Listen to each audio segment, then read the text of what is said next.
You know, you usually talk first. Oh, I've got to wait for what's to bring our beer. Hi guys, welcome to our YouTube live session. It's Friday night and we're actually in the pub for a change. We've got a live audience with us, which Nadia will do a little sweep around and give you a feel for our socially distanced live audience today. It's awesome to be back in the tap room and Hoptail Lounge, to be able to do it in front of some of our subscribers. And if you guys are tuning in at home and you want to join us next time, make sure you ping us an email and we'll try and get you down. So we've got a bit of a big hitting pack on today, haven't we? So Yeah, just for a change. we're going to start pretty reasonable strength and then build up to one of the beers that we've been waiting quite a few months for, 18 months in particular. But yeah, we've got a pretty interesting evening lined up, and like usual, the more interaction we get from our audience and from you guys at home, the better this session usually is. So ping us any questions you've got. We'll try our best to answer them either at the session or afterwards. And the same goes to the audience. If you've got any questions, we'll trial out trying to read your writing, and if we can't succeed at that, we'll shout the questions out and we'll repeat them and we'll get through it. So we've also got a snack in the pack. I don't think we've got ours here, unless Nadia's been. Oh, because So apologies if you were one of the subscribers who got a slightly different flavour to what we said in the booklet.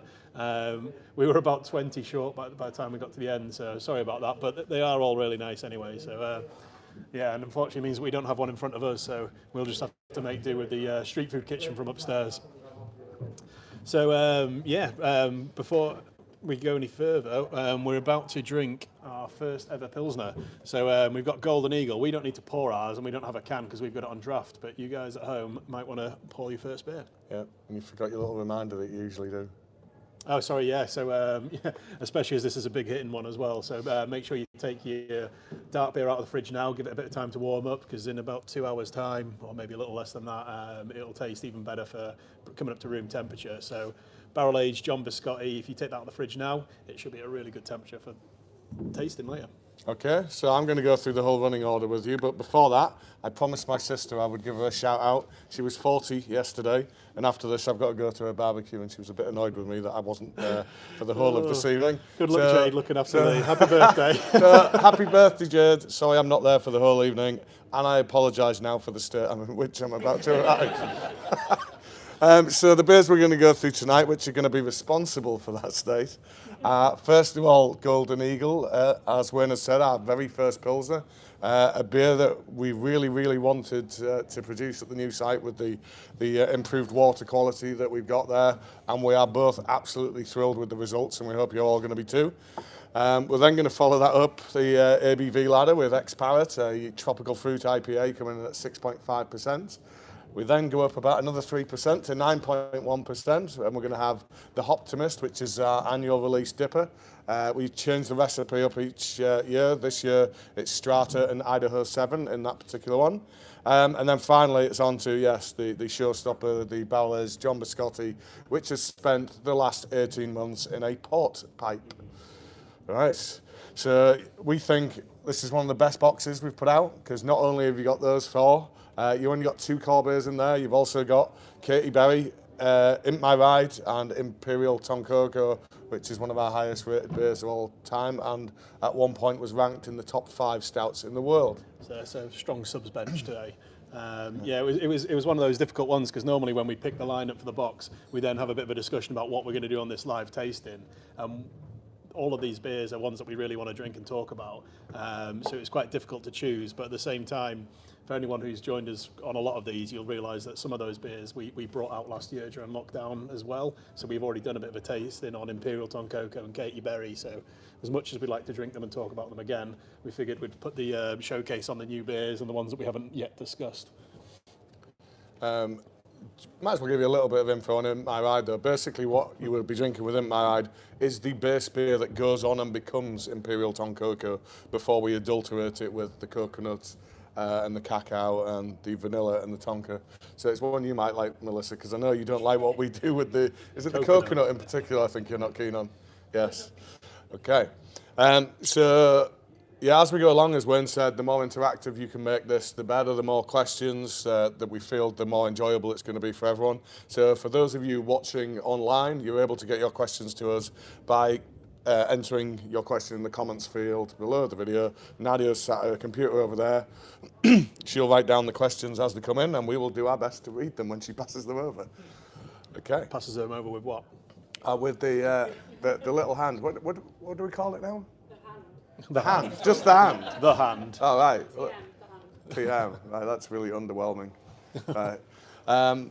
So, also as we go along, with each beer we'll be discussing a specialist subject. So that might be from Wayne talking about restrictions easing and how our venues are going to be going forward, through to what you might expect in the subscription pack next time.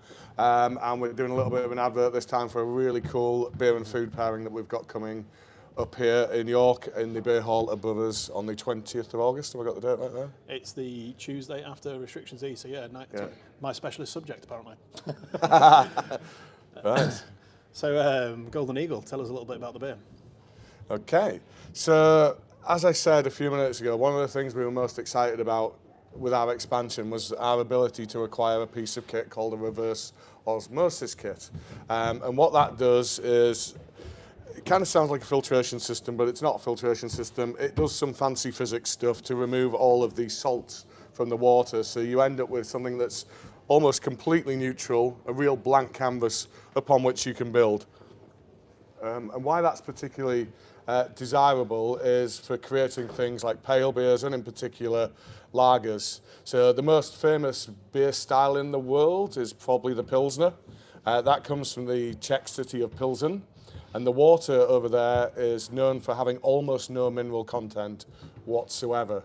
So that means they're able to make a nice, clean, crisp, delicate lager where the kind of herbal, slightly spicy and really clean, crisp character of the hops comes through really, really brightly because there's no kind of mineral character sat in front. So if we were to attempt to brew that kind of style with our base water that we have here in York without doing anything to it, all you would taste is the sodium in the water. You wouldn't be able to get that clean, crisp character coming across. So we've at long last got this wonderful water, and we wanted to showcase that, and we thought no better way of doing that than going really traditional with a Pilsner. So we've used Sars Hops, which comes from Zotek, I think, area of Czech Republic. It's not Czechoslovakia anymore. It's about 2/3 of hop production across in the Czech Republic is this one hop, and it is the hop that you find in Pilsner Urquell and Stella Artois. So it is known for producing excellent lagers, although you might beg to differ on the latter of those two. So it's quite an unusual one for us because since we started, we didn't set up a brewery to brew lager because there's plenty of other breweries out there that do an excellent job of it. It's not a style that we drink personally a lot of, but when we opened the tap room and then ultimately the beer hall, it's obviously the most popular beer style in the world. So it's one of the our biggest selling drinks, regardless of what different styles we brew. Lager is always going to be one of the biggest sellers. So we used to, originally we bought it in from another brewery, and then we decided it seemed silly to do that when we could brew our own lager. And we did, and that's what we have it on at the moment, called Freya's Gold.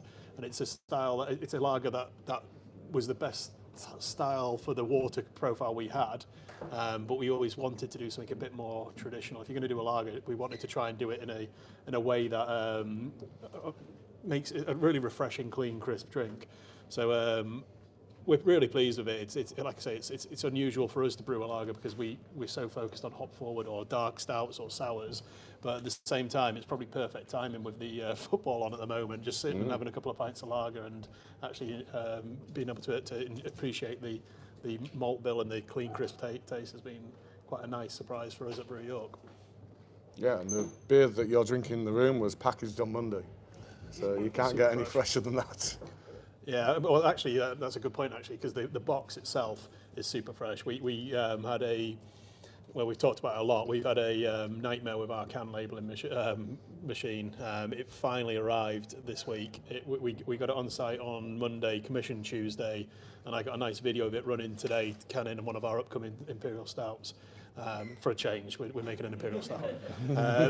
So yeah, it's really cool to have that on site. But what that meant is that combined with a issue we had with our canning line meant that we got to about a week's backlog of our packaging just as the subs box was about to launch. So subscription box with 7 pretty much brand new fresh beers meant that there was a lot of canning to do. That completed on Saturday morning. We and the team came in on the Saturday last weekend to get it finished, and then we picked all the subs boxes and got them ready to ship first thing Monday morning. So it was as I'd say fresh as you can get. I'm not going to say it was unorganised. It was super organised, but it was very last minute. And hopefully that you guys got your subs boxes with a couple of days to spare. So I know we did it online, but we probably should take the time to thank our team for what was an incredibly hard week last week. We were working 14-hour days to make sure you got this beer on time. So yeah, a couple of beers been packaged each day. So it is super fresh. Done a little later than we would have liked it to. Hopefully, we'll be a little bit more on time this coming month. Yeah, we've got the plan for next month, and we'll talk to you about that later. But in the meantime, cheers for everyone who helped us get this out in time, and hopefully you guys enjoy it. Cheers. So, what's the verdict in the room on the lager or online? What do you? Yeah. Thank you. It's, if you said anything else, we'd have had to evict you. No. But I mean, as you'll know, I'm not a lager aficionado. I'm not overly keen on lagers. I don't drink a lot of lager, but this does remind me of being at Munich Beer Festival and consuming those really clean lagers that you would get over there. And I know that's kind of blowing our own trumpet a bit, but I don't think I can say anything more kind of majestic about it than that, really. Yeah, I'm quite a big fan of dry hop lagers. So you take something pure, clean, simple like a lager, and then you adulterate by throwing loads of hops in it really late on in the fermentation. I'd love to take a small batch of our Pilsner now and do something interesting in a small batch, and then it's the type of thing I'd really enjoy when the weather's like this. It's just still clean, crisp and refreshing, but with a bit of the bitter and hoppy kick that I look for in a beer. Okay, so we're going to move on to our first specialist subject, which is talking about restriction easing. So we're expecting that to happen on the 19th of July. We are assured there will be no further delays. Yeah, COVID's disappearing, isn't it, in a week and a bit? So brilliant. We can all get back to our normal life again. It's a bit of a timely topic for us as a brewery because we've and our venues. We've suffered a lot in the last couple of weeks when we've gone through 18 months without any major incidents or anyone really catching COVID, and then all of a sudden we get isolation warnings left, right, and centre, and before we know it, half the brewery team and half the office team and half the bar team are getting asked to isolate for 10 days, and it's really difficult because you have to do that. You have to go either work from home or not work at all. And how do you keep a bar running when half your team have disappeared? So we had to close our Leeds venue for a week. We had to. The kitchen in Leeds is still closed because they've suffered even more than we have with their team getting isolations. And then we had to close the tap room and restrict it just to pretty much the beer hall here for at least a week. And it has a big impact on the business. Then trying to think about how this is going to affect us going forwards when anyone's allowed in without a mask and come to the bar, talk to everyone, and potentially our bar team get pinged with a notification that they've been in contact with someone with COVID and they have to isolate for 10 days. So it feels a bit crazy that things are changing in a couple of weeks' time, but we're going to continue with all the measures we've taken. We've got our teams will still be wearing masks. We'll still obviously be sanitising hands, putting lots of trying to be as clean as possible, trying to encourage our customers to be sensible. We're going to keep our table service app available. We are going to open up service from the bars if people want to get back to the position where they go to the bar and order, but we are going to keep the option available so that if you feel more comfortable staying at your table, that option's available to you. So it's going to be interesting, and then we're going to see how it goes for a few weeks, and then we'll see the impact on the venues and the business as that goes. But basically, if you come to visit us, the beer hall upstairs will still operate on a majority or table service basis, but you can still go to the bar and order drinks if you'd like to. The tap room will be more of your traditional bar where you can go to you can sit at the bar and have a drink, or you can stand and have a drink. That'd be quite nice. Remember them days? But yeah, if you still feel more comfortable staying at your table, you're more than welcome to continue using the app, or we'll still walk around the tables and take orders. And the same goes for the venues in Pocklington and Leeds. We're still going to operate the same sort of principle where you can order in person at the bar if you like to, or you can continue to use the app. Gives you a little bit of flexibility for the customers who prefer the personal service, or the ones who want to keep a safe distance. So yeah, it's going to be interesting, and we're still going to operate reservations if you'd like to. If you'd like to pre-book and guarantee a space, then you can. But there's going to be plenty of walk-in tables available, so you don't have to book. But if you want that comfort, then you can. So it's going to be an interesting few weeks. I think it is going to be interesting. I mean, personally, for me, I'm surprised how far they're going with it. Just like flicking the switch, turn it all back on again. It seems like a bit of a leap of faith. I don't understand why we've gone so far following the scientists' advice to then just say, well, their opinions don't matter anymore. We're just doing this for the economy now. But I think all we can do as responsible business owners is to try and accommodate everybody and make people as comfortable, whatever their preferences are, as we possibly can. So Wayne's highlighted that there. It's going to be. I guess it's going to take some getting used to. That's the main thing. And if you're fortunate enough to be in a position where you've had both jabs by this stage, hopefully you'll have a lot more comfort and feel safer around other people. You're double jabbed, aren't you? I've got mine soon. Last Sunday was my second one. A little bit more comfortable then. Hopefully no one catches it or suffers seriously from it. But inevitably there will be a rise in cases, so we'll just have to see how it goes. And I know I'll continue wearing a mask in between walking places and doing things, and that's just a personal choice. But our team will wear one out of protection for themselves. But I think I'll find it hard not to do it out of habit. You know, sometimes I get home, I get out of the van and I go to the front door and I go to my pocket to get my mask out. It's just ridiculous. So should we take the first lot of questions now? So in comes the imaginatively titled The Hand. All right, and for you? We haven't got a name on it, but we've got a question coming in from the audience. Can we expect Golden Eagle to be the base beer for a future RPL? Oh.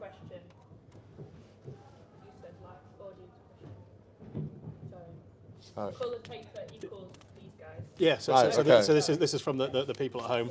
And yeah, this is what when I said a dry hop lager, this is exactly what I mean. An IPL is not the Indian Premier League, it's the India Pale Lager. So it's basically a dry hopped lager. And this is something I'd love to do, but probably a small batch of it. We'll give that a try. Ooh. Right, and this is from Michael in our audience. Which beer venue are you most looking forward to visiting, and which beer are you wanting to taste? Ooh. It's from our own venues, Pocklington, of course. Do you mean in general at venues? Global. Ooh. Right, I'm off to Sierra Nevada then, if we can do it like that. Oh, Lervig Tap Room would be pretty cool. Well, yeah, Lervig Tap Room at some point this year. We'll be across in Norway doing a collab with those guys. So another reason to get double jab so we can actually get across there. That'd be quite good. In the UK, I don't know. It's one I haven't, because you can actually still go to places now. It's not been something that I've thought too much about. I'm really looking forward to going down to London for a couple of the events we've got coming up in the next few months, and just getting to go to a couple of bars while we're down there and seeing what's been a couple of years now since we've had a chance. So that'll be pretty interesting. And I'm a man of simple tastes. Just the cask beer I've missed the most because that's been the hardest thing to get. So I would say a really good pint of Jaipur or one of Rooster's beers like Yankee, something like that. Yeah, we were a little bit spoiled, obviously, going to Bigfoot a few weeks back and getting to try a lot of new fresh beers again.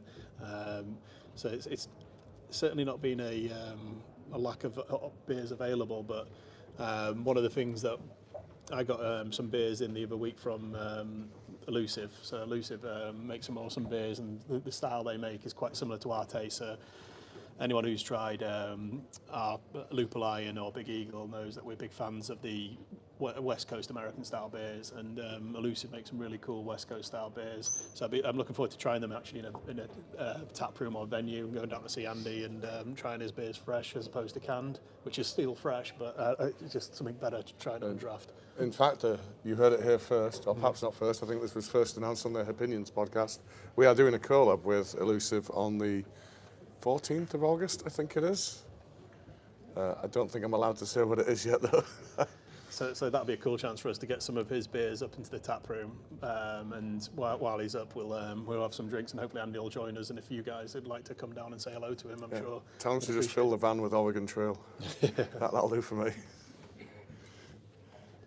Right, do we have any more? So what does pink ones mean? Audience. So you can have an audience one this time. So what does orange one mean then? one from YouTube, from Bill. What date is next month's tasting? I hope it's near my birthday so I can come up. Right, you could have written the answer on it for us. I know the answer. The next tasting is Friday the 13th. And unfortunately, you can come up to visit. You can obviously come up to visit us and potentially celebrate your birthday here. But we'll actually be in London for London Craft Beer Festival, and that's where we'll be doing the live tasting. So we'll talk a little bit more about that later, because we've got some cool information and news we want to share with you about that. But yeah, Friday the 13th. I'm lucky for some. So from Melissa, as restrictions ease, are the number of collabs going to increase? Any plans? Yes. Yeah, definitely. It's collaborations with other breweries are quite difficult to do at the moment. We've tried to keep them going.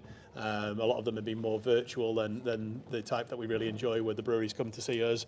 We've got one lined up for middle of July with Anspach and Hob Day, so we're going to do the return leg to that brew down in London, which will be good. We're hoping to work with Drop Project again down in London at a similar time. We're working with Elusive, we're working with Lervig, Unbarred are going to come up to us at some point from Brighton. It's really testing your memory now, isn't it? I've definitely. Wildcard are due to come and brew with us. So we've held off trying to put too much in the diary because of the uncertainty around knowing when we can do things, when restrictions are easing and things like that. So yeah, and then being at beer festivals as well. So we had a drunken conversation like we usually do with Siren while we were at Bigfoot, and we've got some really cool ideas about doing some beers with those guys, which we'd be really excited about. We haven't formalised it, so if you're watching, Matt, get the date sorted. We're actually doing a live stream with him, aren't we? I was email chatting with Sean, the head brewer, yesterday, so yeah, we haven't got as far as talking about a date yet. But yeah, that's going to be pretty exciting, because there's a lot of similarities. I mean, Siren are a brewery that we've looked up to for a long time, but there's a lot of similarities with they make a lot of wide variety of range of beers and styles and flavour profiles, and they're really good at dark beers. They've got really interesting pales and hoppy beers. So there's lots that we can learn from each other. We're quite excited about. So we're looking forward to hopefully working with those guys soon. Do we only get one between two as well? Apparently so. How can you have been so stingy with us? Come on, Waters. And you've actually got two as well, that's just rude. You can have it on draft. There you go. Cheers. We've just confiscated Andy. Have we genuinely just stolen his? Brilliant. Beer. So he's had to leave the room. I don't know what he's doing. Brilliant. So he's got one right one, next to his seat. Right, okay. So yeah, it's quite a different style for us. Obviously, we've always had a lager, but that Pilsner is something that we're pretty pleased with so far, and we hope you guys enjoyed it. And this is definitely going back to our roots, because this is actually, speaking of collabs, this is one of the first collabs we ever did with a brewery called Elusive from Newcastle. Haven't. You've got Elusive on the brain now. Sorry, begins with E. I've had a pint of lager now, I can't remember anything. Yeah. Yeah, likewise. It was especially it was one that I always associate with summer. When we brought it out originally, I remember going away for the weekend and drinking lots of this and having a barbecue. It was quite enjoyable, and yeah, it doesn't taste anywhere near its strength, I don't think. So which Oh, there we are. I'm trying to find which piece of paper we're on to. No, it has been swapped out now. The camera's watching us, and you can't see all the stream of rubbish we've got on the floor. But yeah, X-Parrot, the next beer. Hopefully you've all got one open. You've got it nice and chilled from the fridge. It's a 6.5% tropical IPA. So the tropical IPA comes from the fact that we brew a traditional IPA, so a pale hoppy beer with lots of dry hop in. So extra hops go into the fermenter while the beer's converting the sugar into alcohol. And then we put lots and lots of tropical fruit in there to complement the hop flavours. So Citron Mosaic, was it? It's hopped with Citron Mosaic, yeah. And then pineapple, mango, and this time around guava. It would ordinarily be passion fruit. So yeah, alcoholic lilt, exactly. That is the next line on the prompt. It says basically alcoholic last lilt. line on our description is basically alcoholic lilt. Yeah, so it was one of those beers that when we brewed it quite a while back now, we were super pleased with it, and it was quite an easy drinking summer beer. And then we brought out Juice Forsyth a while back, which was a more accessible version. It was 5%, less fruit went into it, and it was really enjoyable. But it still left me thinking, oh, I can't wait till we bring X-Parrot back. So we skipped brewing it for a year because there's only like 1.5% between them and ABV, so there didn't seem to be a lot of sense in having them both available at the same time. But then we eventually just decided we missed it too much, so we had to bring it back. And what actually prompted it at one point was we were brewing a big batch of Juice Forsyth at the new site, and we double fruited it by accident. So the beer got double fruit additions. And I was like, well, maybe we could brew a really strong batch and then blend the two together to get the 6.5% balance where the fruit will come through again, and we'll bring X-Parrot back, and we'll bring a lot of X-Parrot back. And that crazy idea went to pot because unfortunately our cooling failed, and we had to ditch the whole batch of the beer in progress, so we lost it. It was only 10,000 litres. Yeah, there's a lot of beer down the drain, but you've got to do what's right for the beer, and it fermented at a really high temperature, which meant that it would have got a lot of off flavours in it. I think it peaked about 34. You don't really want it to go above 22. So yeah, there's no way we'd be able to sell a beer like that. We wanted the beer to taste the best it should be. So yeah, that one went down the drain, but the seed had been planted, and we knew we had to bring X-Parrot back this year. So here it is.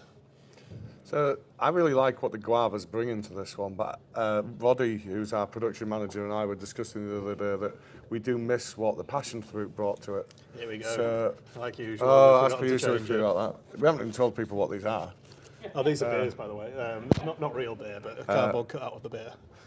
So yeah, Roddy and I were discussing that we missed that kind of, because passion fruit's quite acidic, quite tart. So I think that gave it that little extra zing on the finish. So I think next time we brew this, we'll go guava and passion fruit, as well as the pineapple and mango. Okay, yeah. So what we should have been telling you at the start is, if you're ever confused as to what beer has been consumed at any point in time, you've got a reference one here. And it's usually the one that we've just drank that was being shown. Because we forgot to change them. No matter how many times we are told. Yeah, well, I can only see a brown cardboard cutout. I can't see what's on the other side. So yeah, X-Parrot's pretty cool. It's good to have it back, and yeah, it's not going to be around long because I think all the cans have sold out already, and the keg's not far behind it. So yeah, and we released it last week, so that's not bad going. Yeah, if you enjoy it, make sure you try it while you can. So next thing we wanted to tell you about was the food and beer pairing that we have coming up here. So we've already said it's July the 20th, day after Tuesday. the relaxation. We haven't told you who's involved and what we're doing. But if you follow us on social media, you probably know because we've already posted about on there. The tickets are set for sale, but yeah, we're pretty excited about it. When we first took our new premises on in Leeds, I met a guy. He brought me the keys, and I was having a chat with him, and he was telling me he's the chef in the restaurant above the bar in Leeds. And the more I got chatting to him, he was telling me he was going to be on a TV series, but he wasn't allowed to tell me what it was. And then, then eventually, when we were down fitting it out, he was allowed to reveal more. And at that point in time, he was on MasterChef. It was Jono, one of the chefs who was on MasterChef Just Gone. Real nice guy. And yeah, does the kitchen at the restaurant's called Vice and Virtue. So it's directly above our bar in Leeds. And he did really well. He was doing some really interesting dishes and like a bit out there with some of the specific dishes. Yeah, the one that stands out to me is you put wood ants on something. And yeah, I was intrigued, and we were in lockdown at the time, so I was asking him more about when their venue would open up again, so to get a chance to book him. And yeah, he's developed a really good relationship with our kitchen vendor, so Yuzu Street Food, and the team at the bar in Leeds. So we decided that we're going to try and put something on to showcase the interesting beer and food pairings that you can come up with. So yeah, Tuesday 20th of July, we've got a 6-course Asian fusion cuisine. So Yuzu and Jono are coming up with the food dishes, and John, our director of bar operations, he's coming up with the beer pairings that go with those dishes. So 6 dishes, 6 beers, and £49 a head. So it's a pretty reasonably priced when you consider how much the fine dining food is. You get a lot for your money there, and Chef Jono is going to be including some of the dishes that got him to be a finalist on MasterChef The Professionals, including one that I'm excited about and one that I'm totally not excited about. So Lee's a big fan of mushroom, aren't you? No. So he's doing cheeseburger spring rolls, which sound amazing, but he's also doing a shiitake mushroom tiramisu. So I might have to forego that course. I do have to admit that it was one of the ones when I was watching MasterChef that I was really intrigued about, because I actually really love mushrooms, but in a dessert I found that sounded really interesting. So yeah, I was a bit intrigued and I wanted to try it, so thankfully I'll get to try it on Tuesday. I will try it, but I'll apologise now for my reaction. It's definitely interesting flavour. So the beer pairings are going to be pretty interesting as well, because these are some extreme flavours. So if to take it, like say a mushroom tiramisu, and try and find a beer that will work with that. So it's certainly going to be interesting. I'm not telling you what the beer pairings are, because one, I don't know, and two, you have to book a ticket and come down. Okay, so we field some more questions.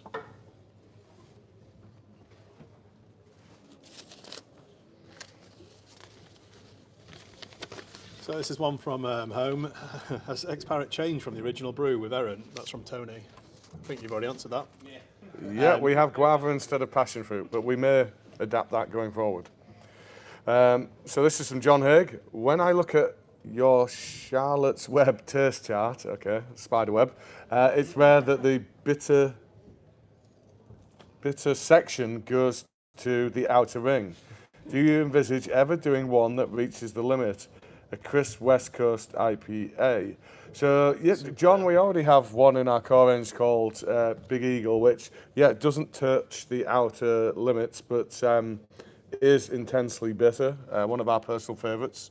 Although we were just discussing the other day about releasing something that has the working title, Very Big Eagle. But we might need to chat to our friends at Fierce about using Very Big as a precursor to a beer title. So I think it's going to do what it says on the tin. It's going to be a bigger version. It's going to have more hops, and with that you will get more bitterness to return that level of balance. So maybe that will be the first one that gets 4 out of 4 for bitterness. Bitterness is quite divisive in beer. So I know a lot of people say, I don't really like that, it's a bit too hoppy, and usually what they're referring to is the bitterness, and that sits on the back of your tongue afterwards. And sometimes I always remember drinking Sierra Nevada Torpedo when I was really into West Coast beers, when they were quite big in the UK. And after you've had a can of or bottle of Torpedo, you couldn't really go back to anything else. You had to stay at 7.5% or above, and really bitter, because your tongue was, your taste buds were just completely shot by that point. So yeah, what we've learned now is that we then go on to like something sour to cleanse the palate, and then go back to the start again and try different flavours. I don't think you'll ever see us doing what Michela did, which was the 1,000 IBU beer.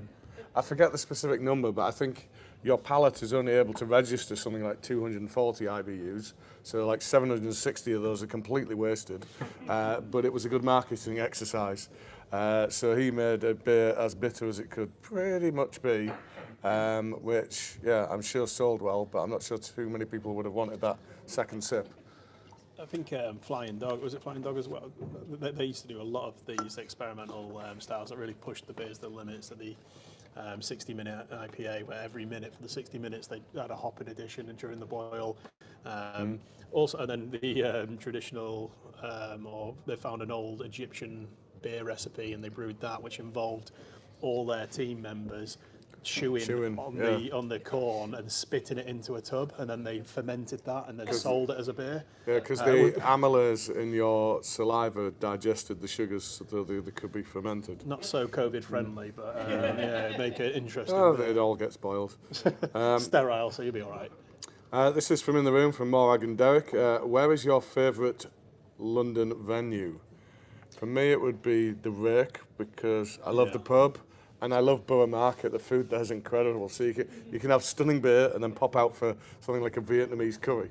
So we're down in London for the Brew LDN in a couple of weeks' time, and we've got a Meet the Brewer at the Rake on the Wednesday night beforehand, which is the third one we've done now, which is pretty cool, because I remember... They must keep painting over the walls. I think they do, don't they? Well, it has, and it's a blank wall apparently at the moment. But I remember, I don't know, maybe 10 years ago, going down to London as a massive craft beer geek and obsessing over the wall and looking at all the different brewers who'd signed it and just, oh my God, this is amazing. And then the day we went to do our first one and we got to sign the wall, it was just a super cool moment. An awesome venue. We probably have to tell the story, don't we? Yeah, definitely. So they invite you to sign the wall and they invite you to make a little bit of a speech. And during my speech, I said, thank you for inviting us to the Rook. Which is a pub. Because where do we drink in York? Yeah. The Rook and Gaskell. So I had the Rook and Gaskell on my mind. So yeah, totally humiliated myself and our brewery by getting the name of the pub that we were in wrong. Can you also spell Brew York wrong? No, I did. No, I then followed through, because then when we had to sign it, I put thank you the Rook, then crossed out the Rook and put Rake. It was at the stage we hadn't been going that long, and it doesn't bother me one bit nowadays, but I didn't used to like talking in front of people that much. It was one of those put you on the spot moments, whereas Lee's always loved talking to people. So they were like, oh, do one of you get up and do a bit of a speech? I was like, go on Lee, I'll just sit and have a beer in the corner. I think they had to stop me talking. Yeah, we usually do. We just turn the camera off and don't tell him. Any more questions, Nelly? We've still got a bit of beer left, so we might as well do a few more questions before we move on. We've obviously accelerated our time frame from last month when we went to Bigfoot and we did the session in 1 hour. Somehow we squeezed it into 1 hour. Now we've got the big strength beers. We should probably slow it down a little bit and not try and do it in an hour. So yeah, if we are going a little bit fast, we'll get a bit of a prompt and we'll slow it down a bit. So this one's from Owen online.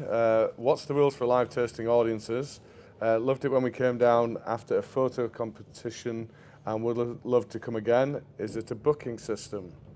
So the rules are usual social distancing rules. The room we're in here is the one that we've been showing the fantastic England football in over the last few weeks. So it's set up kind of theatre format, a couple of people per sofa, a couple of metres in between each. In terms of how you get to be part of a future audience, what is the procedure? You email address? info@brewyork.co.uk? Yeah. So yeah, drop us an email to info@brewyork.co.uk, and as soon as we're doing the next one, we'll remind people and we'll gather all the previous contact we've got and let you know if there's space. It's something. If you get to, you should definitely put your name forward and come down, because everyone in the audience is having lots of free beer, so it's, it's a great chance to come out on a Friday night. No one want to come. Yeah. Yeah, the audience is suggesting you might not want to come. I think they want first dibs on the next seats. Yeah. There'll be no space. Okay, so what have we got So next? I've got one from the audience from David. We've got, with all the competition in the brewing industry and so many new entrants to the market, how do we differentiate ourselves and keep ahead of the pack? It's a very good question. I think by doing what we're doing, which is keeping half an eye on the competition, but just kind of doing what we do.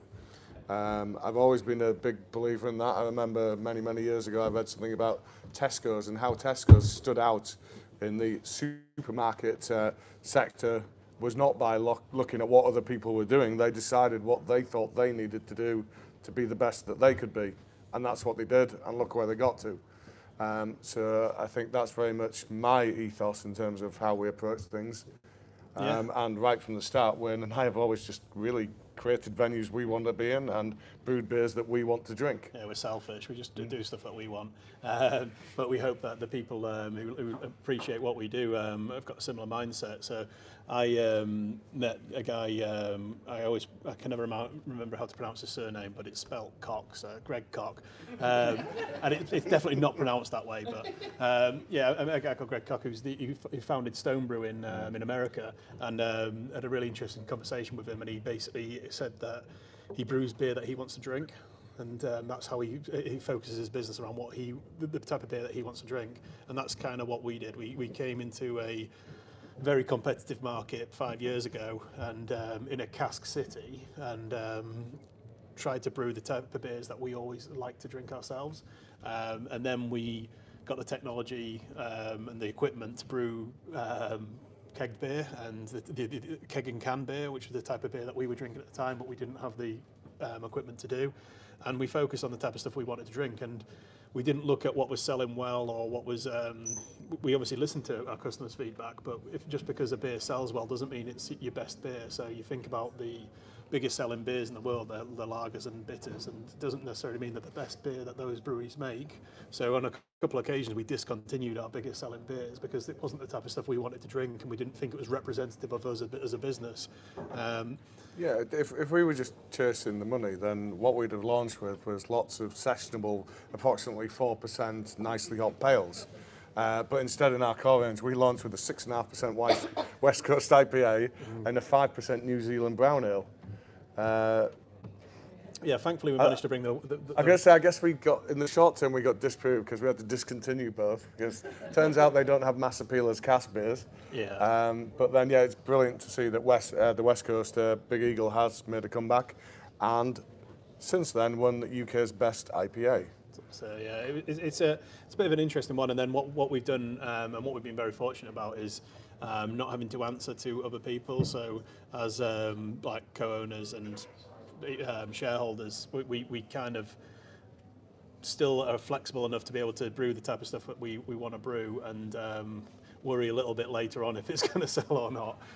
We don't have to have someone telling us what we can and can't do, which has been really nice, and it helped us a lot during lockdown.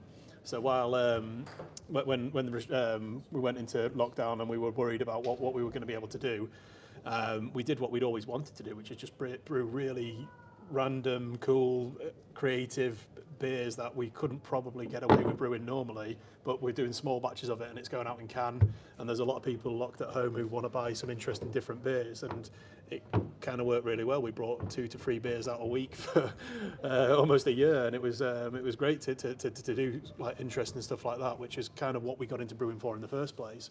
But when you think about it as a rational business owner, you've got to be conscious of this 4% pale ale is what sells, so you kind of need that available. But when you don't have to supply pubs, you're only supplying people at home, you don't need to worry too much about that. So it was kind of nice to get the shackles let off so we could get creative and do stuff like that. And then now we're kind of getting the balance right of trying to bring new beers out like we're putting in the box at the moment, but we're still trying to get the core beer back in good volume so that you can always get the sessionable beer or the IPAs or the type of stuff that people know Brew York for, as well as these weird and wacky stuff that we try and get creative with. For most breweries, they'd have the one signature beer that is going to be about 60 to maybe even 85% of their output. We never set out to be that kind of brewery. Because that's great and some excellent beers do come out of that, but if you're the brewer, how interesting do you think that's going to be? So we set about being as diverse as we can possibly be, and that keeps things interesting, if occasionally challenging for us. Yeah, when we got these boxes ready to send out for this month, it was amazing because the team did so well just getting the beer packaged and ready on time. But we really put our canning machine through the mill. We just had it repaired. It was just ready to run again.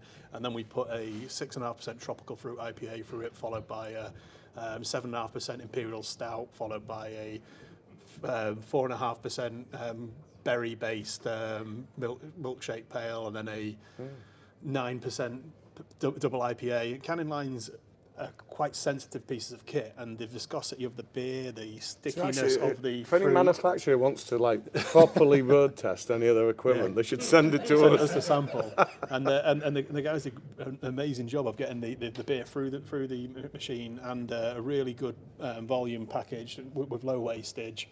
So yeah, we really did put that machine through its paces in the last couple of weeks. Sure. So yeah, we do all sorts to try and keep relevant, but we kind of focus on ourselves really and what we want to drink. Next question we have is probably best directed to somebody else in this room. Any news on York Beer Festival? You're talking about all these beer festivals, and we're missing the York one. So we are, and correct me if I get this wrong, Alan and Melissa, I believe you've been told by the National Executive that you're not allowed to proceed this year, is that correct? Yeah, unfortunately, we couldn't get the insurance in time, but we had to commit money. Yeah. So they said they can't risk it without insurance. Right. So for the benefit of the people online, we've been told that they weren't able to secure the insurance in time, so they're not able to proceed with this year's festival. So we'll just have to all go next year and spend twice as much money. I've got no questions. You've got them all. Right, well, you have a couple. So, will there be any specials on at the festivals that you can let us know about from Owen? It's your handwriting again. So we like to coincide our release schedule with the major festivals that we appear at. So you can be assured that pretty much at every festival that you're going to see us at this year, there will be something new. In fact, there are too many for us to really go through right now. Yeah. Andy, our events manager, just walked back in the room, so I'll shout some questions at And him now and he's see if off he can again. remember. So at the next events, after lockdown restrictions ease on Monday the 19th, we're at Manchester Craft Beer Festival that weekend, and we have got, what's the fresh launch beer for that one? Off the top of your head. I mean, I picked the beers, I just can't remember all. Simon Le Mans, Simon always Long's a back, popular yeah. one at the festivals. So Simon Le Mans back, which we're excited about, and then the week after that we've got Brew LDN and the Rake Meet the Brewer. So we'll be bringing Ruck, back don't you? It's flat the Ruck, pack. isn't it? Yeah, we're bringing back flat pack Fika fuel for that. Easy for me to say. Flat pack Fika fuel was the collab we did with Beersmiths from Sweden, and it was a really, really cool Tonka-based, of course, because it says Imperial Stout with. Tonka and caramel, that one, I believe. It was really cool. It was one of my favourites we brewed that year. And then we asked you guys at home what type of beer you'd like us to rebrew, and we listed 4 stouts. And you picked the Amundsen collab, which is Espresso Patronum. And we were all really disappointed because we wanted to make this one. So we just made it anyway. We've got one question from Michael at the front. So what ingredients will you never use again? Sriracha Ace. Definitely. I hate that hop. For those that aren't aware, it's a hop that tastes like dill, and who wants a beer that tastes like dill? So, yeah, no, I absolutely, as I said, detest that hop, so that will never even enter the building, let alone get in a beer. What about pistachio paste? Yeah, we'll never use pistachio paste again. Yeah, we thought using a nut in a paste form might increase the surface area and therefore the extraction rate. No, it just blocks your fermenter. You just get a clump of horrible pistachio at the end when you're trying to package the beer. Any others we really regret? Oh God, that green beer. Oh, the Blue Hawaiian? The blue Hawaiian beer we brewed, that was green. What was that called? Waikiki. Yeah. Yeah, that was blue curacao we used in it, but it wasn't enough to make it go blue. But, I mean, we did that as a two-beer release because we did, if you like, pina coladas. Yeah, that was good actually. It was Well, popular. well, I was about to say one man's poison is another man's pleasure. I hated that bit, but you loved it. And I didn't love it, but it was good. No, but lots of other people did like that one, and they've asked us to rebrew it, but I don't want to. And then there's that other one that you and Alison love that I hated, which is that sour with the Did we tamarind, do tamarindo. Lemongrass and tamarind. Yeah. I really like that. Citaramundo. Yeah, it was not my thing. So this is from Vince at home. It's writing again, sorry. My first month as a subscriber to the beer box. Have you ever, or will you, publish a recipe for one of your Tom Coker beers? We have. You've missed it. Oh, you're gonna have to email Nadia and ask for a back copy of the magazine. And what's her email again? info@brewyork.co.uk. So yeah, we have published that one previously, obviously with it being one of our big hitters. So it's out there in the public domain, but if you contact us with that email, we'll get that recipe out to you. Yeah, we'll be able to email you the digital version of that booklet, and you can look back and catch up on what beers you missed out on that month as well. Next question. Feels slightly prompted, this one. Whatever happened to the X-Panda series? Was always a great cask pale.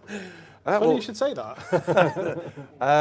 We literally just this week decided that we are going to bring it back. We have access to a huge array of hops, and we're just not managing to utilise enough of them. So we've decided that the X-Pander series of beers that we used to release, so it was a 4.5% session IPA where we kept the grain bill the same every time, and we'd always use either 2 or more commonly 3 different hops in it to showcase those particular hops and see what they would do together. And it was almost always served as a cask pale. Occasionally we'd do it in keg and in can, but almost always as cask. So we haven't agreed when that will be back yet, but certainly within the next couple of months. We've got a few layers of cans. I remember doing the stock take. So. Somewhere, yes. Yes, so I'm quite excited to have it back as well because it was also a really cool cask beer. So it's great to have a permanent range, a core range of cask beers. But because of lockdown, we've always been a little nervous now about going back and doing lots of variety of cask again. And this was the beer where we got to do a lot of variety because we changed the hops out. We brought a new batch of it out. Sometimes we saved some of the old batch for our bars, and then we brought the new batch as well. So we had a variety of the expanders available for our bars. So it's going to be pretty cool, and we can go and try out really classic styles, classic hop combos, as well as new modern hop combos. So think of your just single hop Citra Pale Ale or your Cascade Hop Pale Ales, which are really good. And then something like a Talus hopped cask beer would be quite interesting. Well, I'd drink that. So it kind of feels to me that people who run venues haven't committed as much on cask as they did before. So when I've been going around the pubs, it feels like there's less lines or less diversity in terms of cask. And when I've been out with my wife, who will only drink dark beer, and unfortunately for me, only dark beer that doesn't have lactose in, so she's pretty limited in terms of what she could drink that we make. But we've been to multiple bars when there's no dark beer for her to drink. And I know we're in the height of summer, but usually there's an option. We are a little bit of an unusual brewery in that respect. So it always blows my mind when we launch a new dark beer and it sells out very quickly in the height of summer. It's just like, and then people send us an email and complain and say, "Oh, why haven't you brought any dark beer out?" I was like, "You've been outside today and felt how warm it is." I love dark beer, but it's usually a 1 or 2 at the end of the night type of drink for me in summer. I'll drink loads of it in winter, but you guys at home seem to drink it all the time because we get so many requests for it. So I just had Andy signalling off camera, do we want a can each? Of course, like you actually needed to ask the question. I'll apologise in advance, Sal. It's before 9 p.m. and I've got the Hoptimist. Sal's my partner who's watching at home at the moment, so she probably won't be that impressed with me, but I will be sensible, I promise. Trying to get rid of that one. Get rid of that. So while we've got a chance, actually, Dave, my brother-in-law, is tuning in from home as well. He's just recovering from COVID at the moment. So to help his taste buds, we've given him a pack of these beers to join from home and see if he can taste it. They all taste like lager to me. So drink the 9%, enjoy it, and have a happy birthday for last week. Hopefully you're feeling a bit better by now. Rhubarb is good for long COVID, Mike. Long COVID. Apparently rhubarb is good for long COVID, because then you can tell if your COVID's gone or not as soon as you can taste the rhubarb. Because of the intense flavour, but okay, I would get that. Okay. So here we have another beer that has its origins in a collab. So this was first done in, I want to say 2017. Does that sound about right? Yeah, with Stu. From Stu from North Riding. We've released a version of the Optimist every year. Always comes in at 9.1%. The grain bill has changed a little bit, but it's always aimed at being a slightly hazy hoppy pale or dipper. And then we change up the hops each time. In its early days, it was very kind of Citra focused and Citra and something else. These days, we've gone with two very modern hops. We've gone with Strata, which was only released in 2018, albeit it came around in 2012, but it only really became a vogue thing in 2018. And then we've used Idaho 7, which came about in 2015. Interesting story for you about Idaho 7. Yeah. Do you know why it's called Idaho 7? I found this interesting, but it really isn't. So we've done a project with our hop merchant, Yakima Chief Hops, recently, and it's called the Survivor Series, and it's the 4 wrestling-themed beers that we brought out, and one of them has Idaho 7 in. So our hop merchant told us the origins of the name. So where do you think it might come from? What state in America did it come from? It's not state, sorry, is it? Idaho's the... No, it's a state. Is it? Yeah. Idaho. And then which row in the field do you think they might have found this particular one in? 6. Yeah. Oh, no, it wasn't 6. Combination 3 and 4. Combination of 3 and 4, yeah. Blended. So I think this had kind of spontaneously crossed, and it was found in row 7, and they loved the properties of it, took it to one side, and then started to cultivate that, plant that one.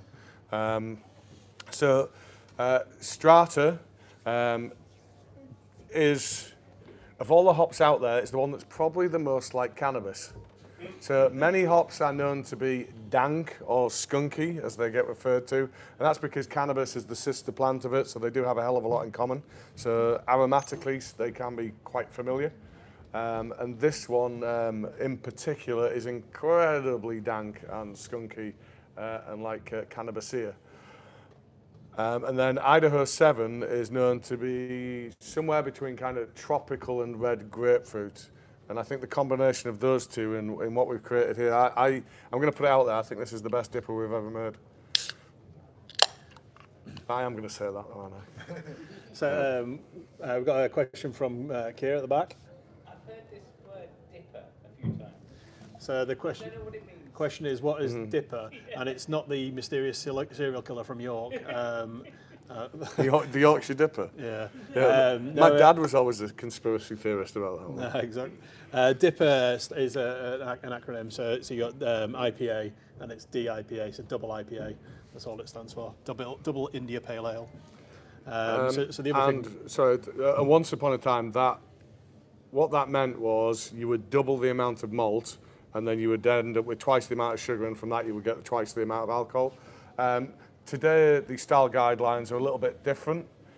So today they would say a normal American IPA is going to be in the regions of sort of 6 to 8%, and therefore the Dipper double IPA is going to be in the region of 8 to 10%, and then your triples are 10% plus. So it's not quite what it used to be, where you would just double the amount of sugar and thus the strength. And then the triple IPA is usually abbreviated to a tipper. So we've done Eternal Hoptimist. That's our regular reoccurring tipper that we do. And I've seen some quippers in the last year. Apparently you can now get quadruple IPAs. Can't say I've had one yet. It's a style that big fans of. It's just a really nice style of beer. You get lots and lots of hop flavour, usually quite juicy and easy going for this strength. You get a lot of residual sugar in there because the sugar makes alcohol, so the yeast converts the sugar to alcohol, and when it gets to this strong, even once the yeast's finished doing its job, it can't convert all that sugar to alcohol, so you usually get a bit of residual sweetness in there, and that masks a bit of the strength as well at the same time. So you usually find they're like really easy drinking as well as being strong, which can be a dangerous combo, which is why I said earlier, apologies to Sal watching at home, because when we first brought the Hoptimist out, it was just too easy drinking. I was coming into the tap room or finishing a shift at work, having a few beers, and then having a Hoptimist. And then the rule became that I wasn't allowed one before 9 p.m. because it became. Because you'd go home and cook and fall asleep and things like that. So one of the big beers that at the time when we started that was a big influence on us wanting to brew a dipper was Magic Rock Cannonball, and then Human Cannonball, and then Unhuman Cannonball. So amazing example of a double IPA and a triple IPA at the time, and not that many breweries were doing it, which is what was quite unique about what Magic Rock were doing back then. I don't think they've been quite the same ever since they put them into can though. I always preferred them in bottle back in the day. The Unhuman Cannonball in the tall bottle with the artwork was so cool. I still got a bottle of it at home. What was the was it like a 568, like a full pint, or was it like about 700 mils or something? 750, I think. 750, yeah. Because obviously, like us, we like to put our strong beers in a 440 ml can because why would you put it in anything I love smaller? that trend in our industry. It's really strong. We best put it in something bigger. Yeah. Yeah, it says that when we're sat there drinking a pint of dipper. Yeah. Well, it's only 440 mils. Not quite a pint. Yeah, exactly. So a little bit lost now because the paperwork's everywhere. An organiser, it's Waters' fault. So we've oh, it doesn't even say my name. It says Lee next to both of them. Oh, so yeah. Well, you did both on the previous one, so it's me for 2 on this one. So, as per usual at this point, we want to give you a little roundup of what you can expect next time. So, we have another awesome box coming up next time. We're going to, one of my favourite beer names for quite some time, and I absolutely love what we've done with the artwork for this one, so I can't wait for you to see it. We're releasing a 5.5% milkshake IPA called Moo Tang Clan. Honestly, the artwork's incredible. I can't wait for you to see it. Then we've got Operator Error, which is our latest NEPA, New England IPA. Then we've got this year's release of Simon Lemon as a bit of a palate cleanser. Before we go into our latest Imperial Stout, coming in at 13%. That's And unusual for us, what have we put in this one, Wayne? malt. Yeah, malt. There we go. So no adjuncts. It's a 13% Imperial Stout. So unadulterated. It's going to be pretty interesting. We did Dradist recently. That was. And it's quite a complex one, lots of malts. We've used, as might be suggested by the name Midnight Grain, we used Midnight Wheat, which is a little bit like a type of German malt called Carafa, where it's intended to kind of contribute the dark character, but without the kind of astringency.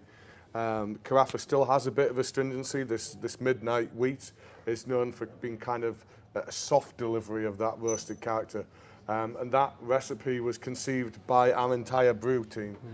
They all worked on that recipe together, and they said, we want to stop putting all this silly stuff in, but we want to go dry because we always do really sweet beers as well. So they've tried to make this beer as dry as they possibly can, and relatively simple compared to what we would do with all of our silly flavourings. So my reaction along with the sales team was brilliant. 13% stout to sell in summer. Yeah, We are going to barrel age some of that one, yes. Exactly. Yeah. I'd say it's pretty much a given now. If we do anything that's around the 10% plus mark, some of it's going in a barrel.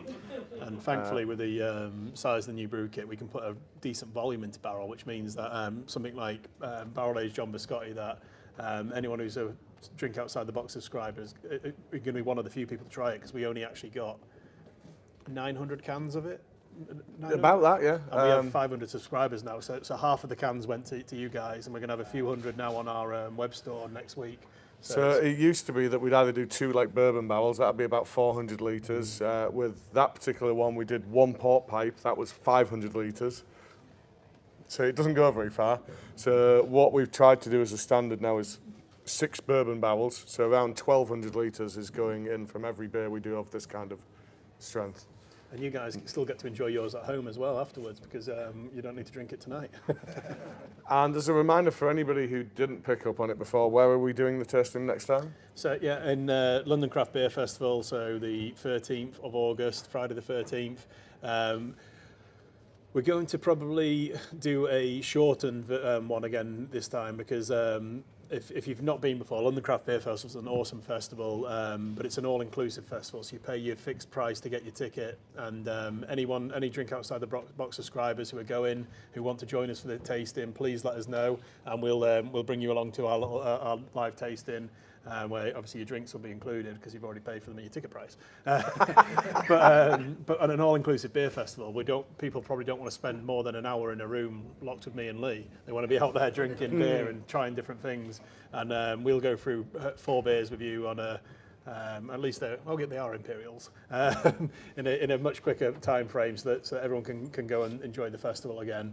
So if you're joining us from home, it'll be a 7 till 8 p.m. thing. And we might go and carry on filming afterwards for a little bit longer if anyone wants to stay on, but at least the audience who are joining us can go back to doing their thing. You know it's going to go beyond 8 o'clock. There's no way we can do that in an hour. So it's going to be really interesting, and we're really excited because we're going to do a competition for everyone, anyone who's a Drink Outside the Box subscriber. We've got some free tickets available to win a chance to join us at the festival. If you come down, we'll obviously take care of you while you're at the festival. We'll give you a free drink because you've already bought it at the ticket price. Or no? Oh, no, we gifted that in the ticket price. But no, we'll sort out some merchandise and stuff as well. And yeah, you'll be able to join us for live tasting. And if there's any breweries and you'd like us to introduce you to, we'll take you down and meet those guys, and hopefully have a great festival. So look out on social media soon. We're going to give you the details on how you can win those tickets. But yeah, it's in about a month's time, so there's a little bit of time yet. But it's going to be a pretty cool festival, and it's going to be one of the first big festivals in 2 years. So it's pretty exciting. It's really cool. I didn't know we were doing that competition. I like that. Yeah, do you want to put your name forward? I think I might be there anyway. Yeah, I think I'm busy that weekend. Okay, so next up we've got 3 in 1 here. Can we go back to the suggestion for food beer pairing that used to appear in the Drink Outside the Box booklet? So we used to have suggested pairings. Was it Ant that used to do that? We used to do a recipe. So Yeah, we could do pairings for each beer that's in the box though. That's something we could do. yes, The recipe's too time consuming. so if you join us from home, one of the things that we do, if you're just watching the video and you're not a Drink Outside the Box subscriber, you get a booklet with the box sets. We get the 9 beers, we tell you a little about the 9 beers, we put a homebrew recipe in, we talk to you about what we're going to do in these sessions, and we usually do a bit of a feature from one member of the team just to talk about something on topic. And what we used to do is a recipe. Instead of the homebrew recipe, we do a food recipe or a food and beer pairing suggestion. These things take up quite a lot of time when we're trying to pull it together in a short time frame. So what we've done is focused on the beer, and then the food bit got dropped. So what we can easily do is bring back the recommended food the recommended food pairings to go with each of the drinks that are in the box. This is something that we all talk about anyway. So Ant can get a bit creative, and we can input if Ant isn't on form on those beers. So I think Ant will be thrilled to have that back. I think he was the one that first led the charge for having the food pairings in there, so I think he'll love to do that again. And it might be easier if we have the beers ready in advance of sending the box out. You might be able to taste the beers and then do a proper pairing. Don't be stupid. We're going to can this beer on Saturday, Ant. You need to get that beer, taste it, cook up a recipe, print the label. Yeah, indeed. Next one I've got here is any chance of more stouts in the core range? Please! Exclamation mark. Is that in the audience? It is from the audience, but they haven't put the name on it. Who had yellow? Right. So we mentioned about we brew a lot of core beers. We brew a lot of core beers and we brew a lot of dark beers. I'd personally love to have a non-adjunct, vegan-friendly stout in the core range, but there's not that much room for 2 dark beers to always have available. So what we tend to do is we focus on Tom Coker, which most people know us for, and then we try to rotate the specials and do interesting things. But what tends to happen with the specials is Lee brews what he wants to drink, which is Imperial. So, I think we'll try and get a bit more of a balance to get some lower ABV ones back in there. We had a few ideas about what we were going to do for like an Oatmeal Stout, but we might revisit. Maybe that do one. a bit more with honeycomb. Let's do a Guinness killer now. Well, Nitro Stout. No, but in my homebrew days, I used to do a fantastic stout using an Irish dry ale yeast. So maybe we should try and do that. Let's not bring the licorice stout back. I love that one. It tastes nice, but you're not going to drink more than 1 pint. I used to do an epic licorice stout because the key to a licorice stout is star anise. You put star anise in the fermenter and it makes a brilliant licorice flavour. But it is a very Marmite beer because you either like licorice or you don't. But yeah, any more stouts in the comments? The problem is that stouts, as much as we love them, are still a minor part of the overall market. And if we had a second one in the core range, we wouldn't sell more dark beer, we'd just sell less Tom Coker. Yeah. So we still sell the same amount of dark beer. So unfortunately, commercially it doesn't make a lot of sense, but we do make a lot of stouts. So hopefully there's still something there for you. Viking DNA used to be one of our core stouts. And yeah, it was just, that was the problem we had. We had Viking DNA and Tom Coker, and they weren't both selling consistently. So we would, like Lee said, one was cannibalising the other sales, so we focused on one and then started bringing the specials out. But never say never. There's if we had a way of producing nitrogen canned beer, then I'd definitely want us to bring more stout into the regular lineup. Well, if you remember, I did look into it, but it's going to cost us £30,000 to modify the canning line to do that. Because the way in which you do that with canned beer is you inject liquid nitrogen into the beer before you put the beer in. We should do it. Yeah, sounds safe. Yeah, really safe. We should do a GoFundMe, and everyone who puts money in will get a free case of the beer at the end, and then it'll pay for the nitrogen machine. Yeah, you give us like £5 each, and we'll give you a case of beer. Yeah. Great deal. Got a question from Derek Morag in the audience. So, if the Hoptimist is always 9.1%, how do you hit that percentage? Firstly, we don't always hit 9.1%. We usually get it very close now. We're quite good at dialing it in and monitoring the progress of the beer throughout the process. One of the things we're relatively fortunate about in this country is fortunate and unfortunate about, is our duty system means you pay tax based on the strength of the beer that you brew. And there's a bit of a tolerance in there. So we could sell you a 9.1% beer, and that beer could be 10.1% or 8.1%, and we can still call it a 9.1% beer. It makes no sense for us to do that, because to brew a 10.1% beer, we'd have to use more malt, and more malt means more money. So why selling it for as a 9.1% if you've used more malt in it? And if you brew it weaker, then you can usually taste it in the beer. It'll taste thinner, and people say, well, it's nice beer, but it doesn't really taste its strength. It tastes a bit thin or watery. So you really want to be hitting the strength as much as possible. And we do that by a couple of ways. So you want to talk more about the brewing, hitting the numbers? Well, yeah, so we've done it for a while now, so we do have means of extract and recipe calculations, so we know how much sugar there's supposed to be. We know how the yeast is supposed to behave, so we know what percentage of the sugar it's supposed to digest, and from that, how much alcohol is going to be created. If you want to play it really, really safely, and this is what the big macro brewers do, is you brew everything stronger than it needs to be, and then you dilute it back to exactly where it should be. That compromises flavour, characteristics, all sorts of things. So as a craft brewer, we can really, really never, ever consider that. So we just have to be kind of good at what we do and make sure that we are within the tolerances. And up to 5.5%, you're allowed 0.5% either side. So as Wayne was saying there, up to 5.5%, so if it was a 5.5% beer, it could be 5%, it could be 6%. As long as we're within that parameter, that's fine. When you go above 5.5%, you get 1% either side. So 7.5. Is it 7.5? High strength, yeah. As soon as it goes into high strength, it's 7.5%. Yeah. I should know this. Yeah. So basically, you pay more with beer duty. If it's less than 2.8%, it's classed as low alcohol or no alcohol, and then above 2.8% to 7.5%, that's your standard range. And then so you pay standard tax on it. Above 7.5%, you pay high strength beer duty. So you always notice that as soon as you buy a beer that's above 7.5%, the price always is going to be high. I don't think the tolerances correspond to. It would make sense for them to correspond to the tax brackets, but I don't think they do.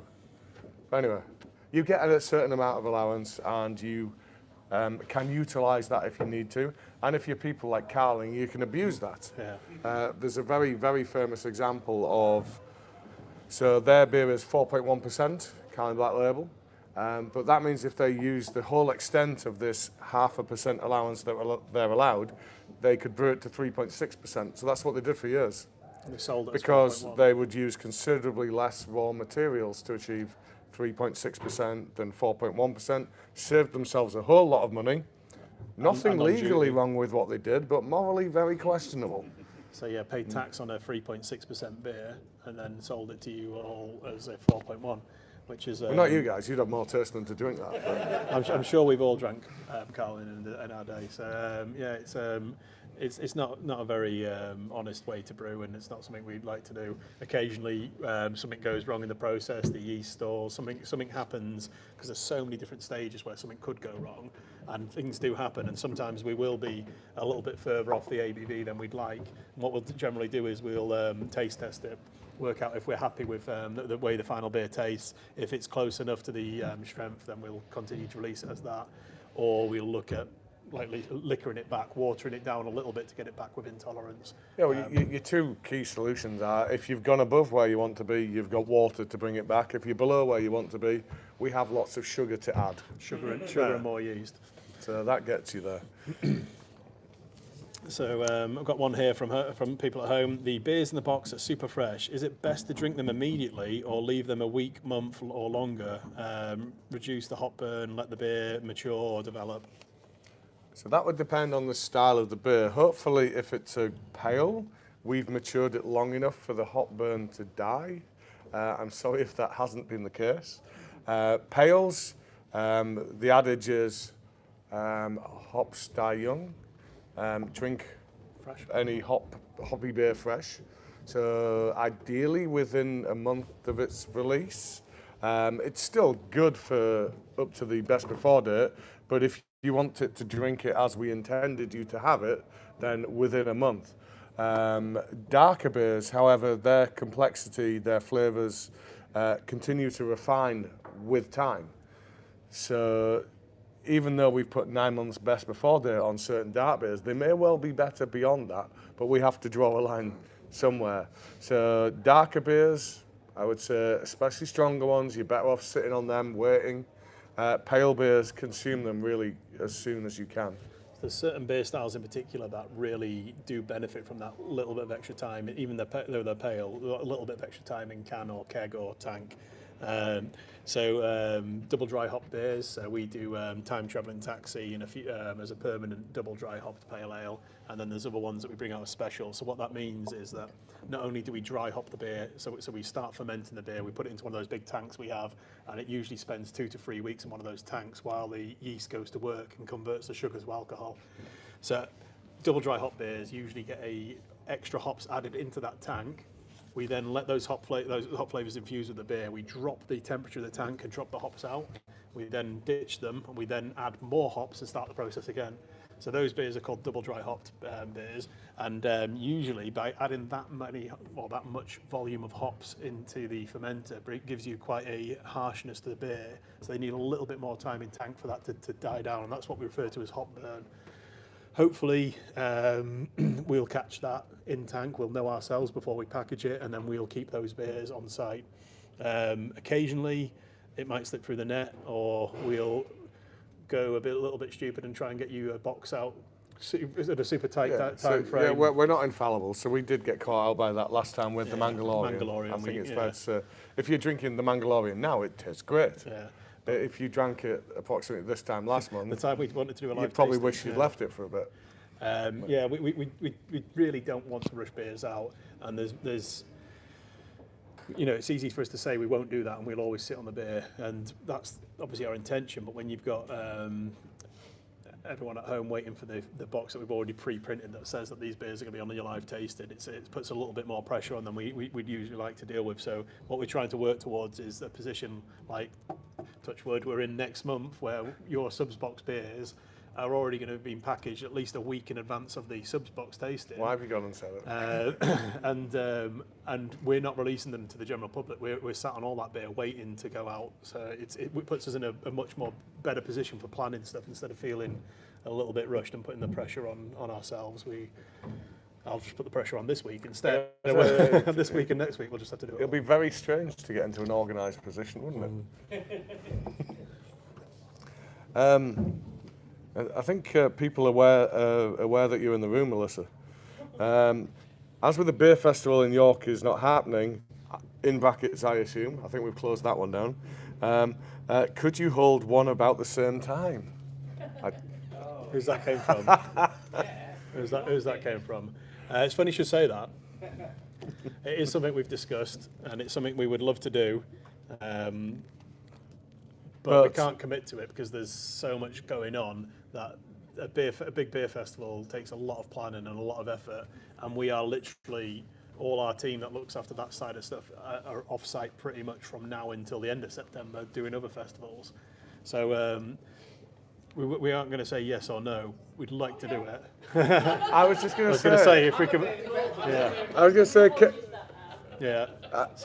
I was just about to say, given we've been put on the spot, can I put somebody else on the spot and say, could we count on our local branch to assist if we did do something like that? There's a good chunk of us that would help.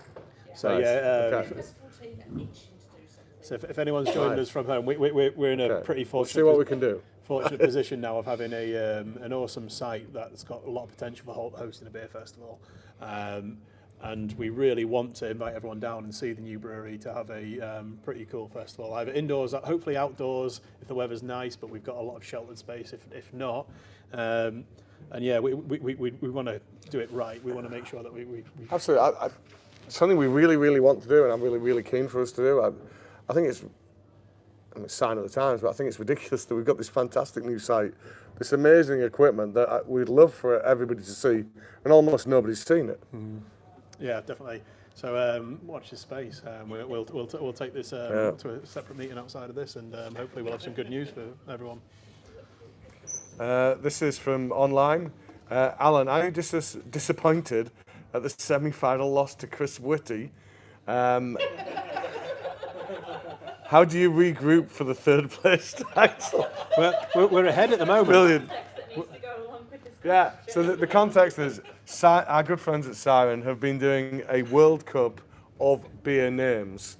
So taking what they consider to be a selection of breweries' best beer pun names and gradually pitting them against each other. I think group stages it started out with 4 and people got to vote on that. And then it's gradually got down to, and we got to the semi-finals, where we got taken out by Andy at Elusive. So one of the criteria of the competition was, I mean, we've got so many, well, I think pretty cool pun names. I think we have stronger names than they put forward. So they don't put it forward. So what happens is your beer had to be available for sale at the point of the competition. So when we looked at what beers we had at the point of the start of the competition, we were so limited. But Rhubarber Streisand was available, and we think it's a pretty strong name. So we put that forward, and yeah, no one told me bloody Crisp Whitty was in there. So that was a wit beer, and it was a crisp, clean flavor. It was just such a good name, and I was so disappointed it wasn't ours. But we wouldn't brew a wit beer, so. But yeah, and it wasn't close, was it? It was about 60-40 on the votes. So. And we love Andy, the nicest man in beer, so we cannot begrudge him that win. So I just hope he goes on and wins in the final, so we can say we lost to the ultimate victor. But if you're watching now, third place playoffs, we're in it, and we're currently ahead. Who are we against? So we're against our friends Danny at McCall's Brewery. Oh, for eat pies and talk about mental health. Yeah, mental health. So yeah, I don't mind if we lose in the third place payoff, but I still would like to win. Everyone vote. Yeah, everyone vote. I voted already. I'm sorry. Everyone set up a new account then and vote. Right. So Are we any more questions? good, because I haven't finished my Hoptimist. I have finished mine. Right, yeah. It's not a race. Not when you've got a barbecue to go to. It's quite late for a barbecue. Speaking of races, nobody's winning the sweepstakes tonight, are they? Yeah. Oh my God, are we going to go the full 2 hours without the toilet break? Gasping from one of you fish for a week. I don't feel like it. That's so Right. weird as well, because until he mentioned it, I hadn't even thought about it. From Jessica. What comes first, the beer or the name? We get asked this quite a lot, don't we? So So if you've joined us before, then apologies, but it's quite an interesting one, so we'll definitely answer it. So a beer like Rhubarber Streisand, that was named first. That was Matt, a brewer who deserted us for Heineken. and then what about Olivia Gluten Gone? Yeah, that name came first. Yeah. So sometimes the name comes first. Hey You Giles was name came first. Name came first. That was director of Bar Or Operations, HYG John. as we call it now. Oh yeah, we're not allowed to call it that. You stitched me up there. Beer with no name. Honest guy. But then there's quite a few occasions when we've got this cool beer idea and then we put it out to the general public. So here's a good one actually. For anyone joining at home, Not the general public, our team. our bar team first. Sometimes it goes to the general public. So everyone joining at home, we've got a beer coming out soon, which is a. But we're going to do a Banoffee milk stout. What would you call that one? So you know our history of ridiculous names. If you were combining banana and toffee in a stout, what would you call it? I think. What was the best? What was Jacob's suggestion? That's my favourite so far. Banana llama. But I think banana llama. I think that would be cool. Sam's was my favourite. What was his suggestion? Split is banana. Oh yeah, This for the split Ben is banana. Stefani one, yeah. Yeah. It's not banana llama. Yeah. They're too old. Yeah. If it was released after the year 2000, I'm not really with it. I'll get another one in a minute, sorry. So we've got another one. We've got one from the Germinator. So any plans for a special beer? Should something particularly happen on Sunday? Guess who's been working on the artwork today? So regardless of what happens on Sunday, we think it's worth celebrating anyway. So we've got an awesome special edition version of one of our existing beers that we'll be putting on the web store on Monday. Do you reckon we tell people or not? No.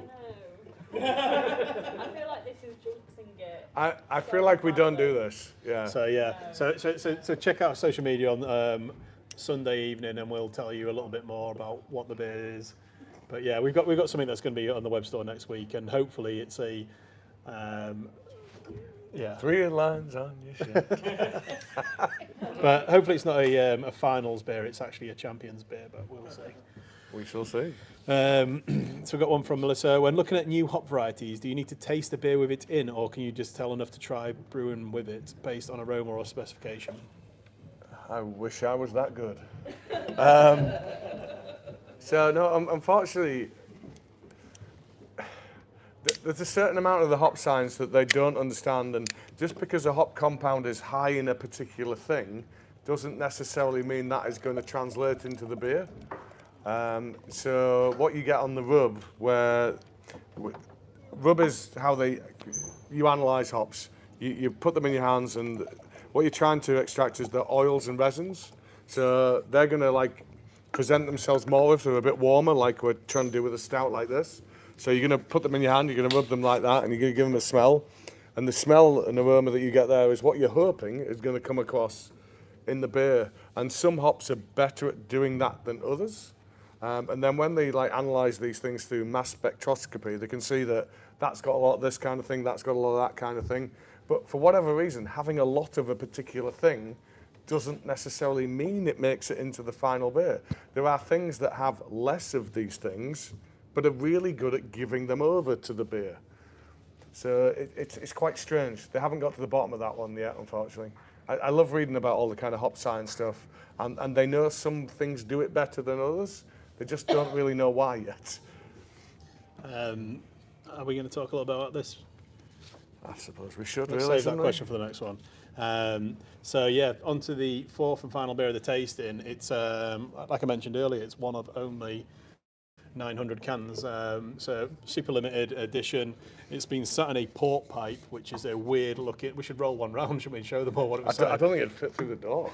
Port pipe is like Lee said earlier, 450 litre massive vessel that used to be used for aging port in. But the thing I love about it, if you think of any kind of barrel, they're going to be stood up. This one sits on its side. It looks like I always think of it looks a bit like a torpedo kind of shape. Fat torpedo. Yeah. It's a pretty interesting Anyway, barrel. you've won. Hey! This almost never happens. Someone cursed it earlier because someone said that they thought that. And I said I felt totally fine. And at that point, I thought I've jinxed myself. So it's basically a really interesting stout that we've barrel aged for 18 months. So we've taken John Biscotti, King of Brew York, one of the really most insane beers we'd ever brewed in terms of complexity. So you've got a bit of, let me remind myself on my notes. I'll put them up here.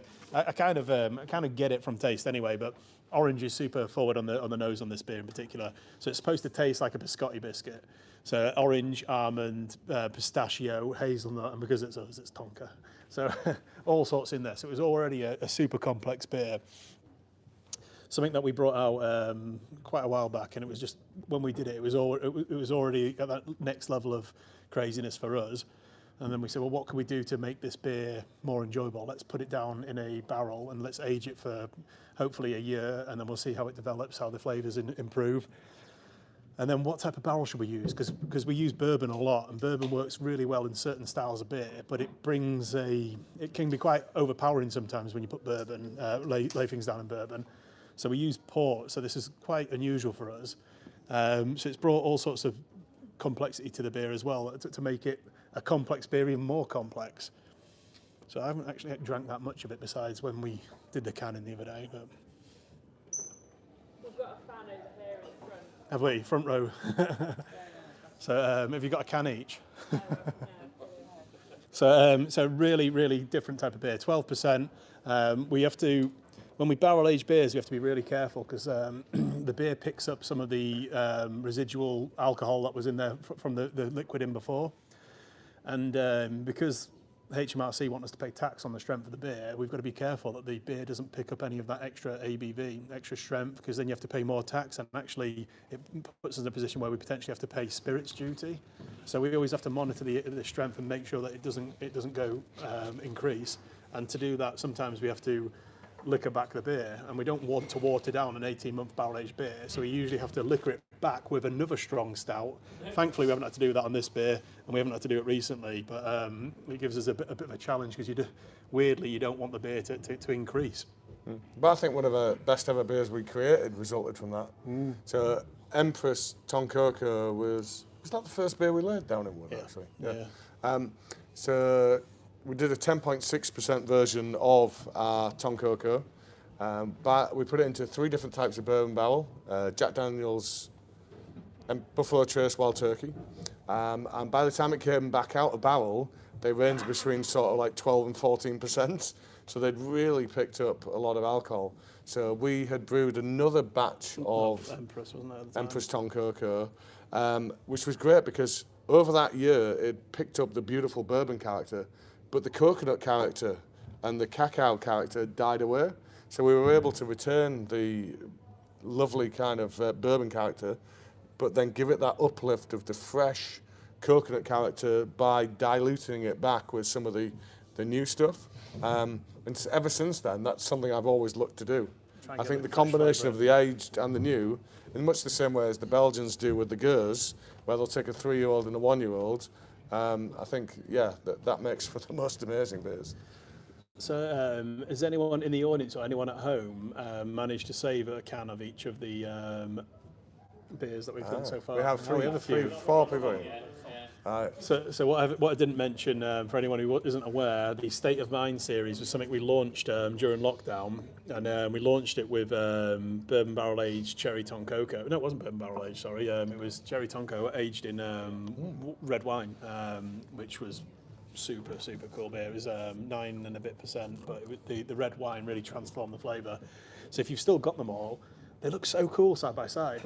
We obviously used them all, sold them all relatively quickly. So I've got a small stash, and I finally put them all side by side the other day. I was like, they're looking pretty cool. So we've got the State of Mind Flux 1, which was the cherry Tom Coco bourbon. Mockerman was number 2. Number 3 was chocolate orange. This, and then number 5 is going to be the beer that we can only call HYG now. BBA HYG. Great. We don't talk about it. Yeah. Warner Brothers would prefer us not to talk too much about that beer, according to the letter. So yeah. I just want to issue a small apology to our audience online. I almost did a naked gun there. I did manage to turn it off just as I walked into the toilet. So I don't think you got any incriminating sounds. It's dangerous wearing these things. So yeah, hopefully you guys enjoying this. It's one of those. I think the port pipe's pretty subtle. It's not as obvious as some of the other barrels we've used, but it makes it a smoother beer in my opinion. So aging dark beer. Lee said earlier about dark beer tastes better sometimes the longer you leave it. Imperial strength dark beer, the longer you leave it, gets smoother and smoother. So sometimes you get a bit of burn with a strong Imperial Stout when it's laid down and it sits in the barrel for a while. It becomes really easy to drink. And you get an interaction with the wood, which does many things. So some of the longer chain flavour molecules get turned into smaller chain flavour molecules, which are generally more palatable, to put it simply. And another thing is it creates a compound called vanillin. And vanillin, you might recognise, sounds a bit like vanilla, because it creates a vanilla-like kind of characteristic in the beer, that kind of creamy softness. So yeah, we love our barrel-aged beers. Hence, we have, I think, our beers in barrel are upwards of 70 now. Which is, As in not 70 unique beers, 70 barrels. Yeah. So we've got a reasonable supply building up, and one of the things we'd like to do is get them in a new tap room potentially. That'd be quite nice, and stack them up in somewhere. Where do you think we could do that then? If only we had a new brewery and a site with lots of space that we could potentially put a tap room in. Yeah. Fingers crossed. So we'll talk a little bit about what's coming up soon, and then we'll move on to some more questions. So we talked a little bit about the upcoming. Well, we mentioned quite a few of these beers because they're going to be in next month's tasting box. So Hoperator Error, which was the New England IPA, that's 6.5%. So that recipe's been developed by Alistair, who's our special project brewer, who is currently absent from the brewery because he had a mountain biking accident and broke his hand, and had to have several stitches. He's mending, he's doing well, he's going to be back in a couple of weeks. So he came up with that recipe, and then the next beer is Mouton Clam. So we mentioned that Lee's favourite name earlier, and again, that was that Roddy's? That was Roddy, our production manager, who's come up with the recipe for that one. I thought it was the big one, but it's not. So we've got Simon Lamont coming back. Our lemon sherbet sour, 3.2%. 3.8 that one. 3.8. Yep. So really easy drinking lemon sherbet. Great for this time of year. And we love having it at the festivals. It makes the most amazing slush puppy. And then Flat Pat Fika is another one we've already mentioned. So Tonka and Camwell Milk Stout coming in at 9.5%. One of my favourite stouts that we released last year. And then the 13% took the Midnight Grain, so that'll be out soon as well. So they're the ones that you know are coming next month and you can expect in the next box. And then we have another couple that are going to come out slightly after your next box, which you could hopefully expect in the box after that, which we're really excited about. Because we've got really stupid with the names here again. So we've done a martial arts combo, 2 beers. We've got Goose Lee and Jackie Flan. So Goose Lee is a 7.5% Imperial Gooseberry Full Sour, and Jackie Flan is a mixed berry 7.5% pastry sour. So yeah, they're going to be pretty cool. We've got some pretty awesome beers that we're going to bring out in time for our trips down to London. So those 2 are definitely going to feature. I don't want to reveal too much, but there's some other cool name ones. One of them might be related to Simon Lamont. But yeah, there's going to be some. I'm itching to talk about that one, but I don't think we should. No, let's save that one. We probably have at another event where we've been drunk or whatever. But yeah, it's yeah. Have we? Go back and boost our views. Go back and. Did we? Yeah. We've already said what we're doing with that one. Bigfoot, you did say. Bigfoot. If you'd have said it, Bigfoot doesn't count. We were drunk. Yeah, what happened at Bigfoot stays at Bigfoot. Yeah. Right. So I think we'll just go through a few more questions and then we will conclude. So what's the concept around the State of Mind series? That's from Hibbs. That's come from online. So does anyone in the audience get the, obviously it's Brew York, so there's going to be a pun in there. Does anyone get the pun on it? No? Yeah, exactly. New York State of Mind was the... From who? Who's the artist? Billy Joel, Joel, exactly. yes. So we were like, when we came up with the name Brew York years ago, we came up with a list of ideas for beer names, and one of them was State of Mind. And then when we talked about doing a special release project and doing all these barrel age stuff, we wanted to come up with a name for the whole thing, and we're like, State of Mind, that kind of fits pretty well because it's not the type of drink you'd just rock up and drink at 7 p.m. It's the type of thing you'd have you relax and drink at the end of the night. You're going to be in a nice state of mind. We thought it fitted quite well. So the Brew York State of Mind was that. And then, took all these beers that we've really enjoyed on their own as a Imperial Stout, or usually an Imperial Stout, and then see what we can do to try and develop that flavour and the profile, and see how we can hopefully improve the beers. So that's Brew York State of Mind. Yeah, what have you got? What type of? This is from Michael. What type of barrel are you going to try to source next for aging, and what's going in it? What's going in it? Right. I was actually having this conversation today. So we've a lot more bourbon coming in. That's not hugely exciting yet. What was the one we were looking at today? It's quite exciting though when we get the dip, because what we have done in the past is gone for bourbon barrels that we know the brand or that we're used to seeing. So Jack Daniel's bourbon barrel, or it's not technically bourbon, it's Kentucky whiskey or whatever they call it. But what we've done is looked at what's worked well on the beers, and we've compared the different styles, and then we've tried to focus on trying either that again or something new. So Buffalo Trace has always been a big favourite of mine when we've barrel aged with it, but we've got about 5 or 6 ones that I've never even heard of that are going to be interesting to see how the beers turn out in those. One of the things I'm most excited about that we have in barrel currently is our birthday collab that we did with Fierce. So we did a Mexican mole stout, so we worked with a Scottish brewery to create a Mexican-inspired beer. So, as we said earlier, we now age things in 6 barrels at a time. So for that, we went for 3 tequila barrels to reflect the Mexican, and 3 Speyside whiskey barrels to reflect the Scottish. We may, on a small scale, try and blend them. I think that could be kind of weird.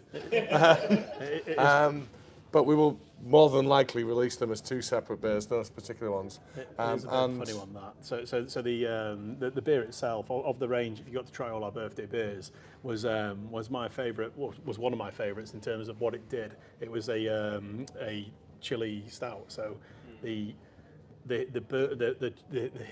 heat and the burn was there, but it wasn't too intense. But it certainly wasn't subtle. It was there, and it really made for a better beer. But I hate tequila. It just reminds me of too many drunken nights in Mexico. And then I actually hate whiskey as well. So I'm not quite as excited as Lee is about those beers. But yeah. Well, I'm not a massive tequila fan, but I do love whiskey. And I mean, my real Achilles heel is Sambuca. So I'm not aged. I'm not sure we could age something in a Sambuca barrel. Japanese whiskey. Yeah. Japanese whiskey barrels. Well, are you going to lend me the money? So one of our little holy grails that we've been looking for, which we haven't managed to find yet, is a Grand Marnier barrel. So we wanted to do Clockwork Orange and Grand Marnier. Well, I did get us a sauce on them, and then Brexit happened, and now shipping would be more than the actual cost of the barrel. One of the things that, because of Cherry Tom Coker and the real change it had on that beer, the red wine, I'm quite excited about doing some more red wine barrel aging. I like red wine. I don't really drink many other different types of wine, but red wine's, I think it's smooth and it brings a nice character out in the beer, so that'll be pretty exciting.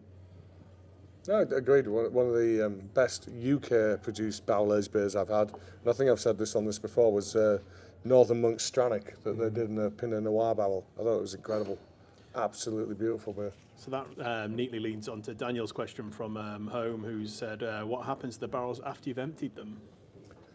It depends on what the barrel is. So if it's a wine barrel, then our intention is for this site where we are now to longer term become a sour and mixed firm site. So wine barrels are brilliant for cultivating different types of culture in, so they will be repurposed for that.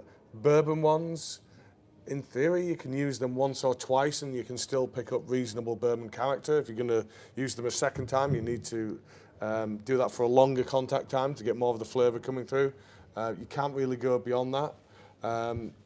Because we're kind of about big, intense flavour, we're not really going beyond one use. So ours tend to get repurposed as furniture, or we turn them into walls. Yeah. As you might see over there. But bourbon barrels, if you're not aware, in America you can only use barrels once, single use, and then you've got to get rid of them. So they source them from whiskey distilleries, and then they use them, and then they discard them, which means that they're actually very common. Because they're common, even though we get them from America, they're actually very cheap. Whereas a red wine barrel or any other type of barrel tends to be really expensive. So it makes much more sense for us to use a bourbon barrel once and then buy a fresh one and use that, but then try to use a bourbon barrel a second time. So use the bourbon barrel for the first time, and technically we could probably age it for 6 months and get a really good result. We tend to do it for 12, if not more, because we want the best result, because we want the smooth flavour. Because you're not just going for the bourbon pickup character, you're looking for the softening of the overall beer. So we'll wait at least 12 months. If we were to use it a second time, we'd probably have to wait 18 to 24 months. And to keep the beer in wood that long doesn't make much financial sense when we could buy another barrel for £40 or £60 and then get it launched and back out to the public in a year instead of 2 years. If we're going to put something in barrel for 2 years, we want it to get the best it can. So we want to use a fresh barrel and age it for 2 years, not a second use barrel and age it for 2 years. So what we haven't started to do yet, which I'm keen to do, and I need to get approval. It sounds on, expensive. Yeah.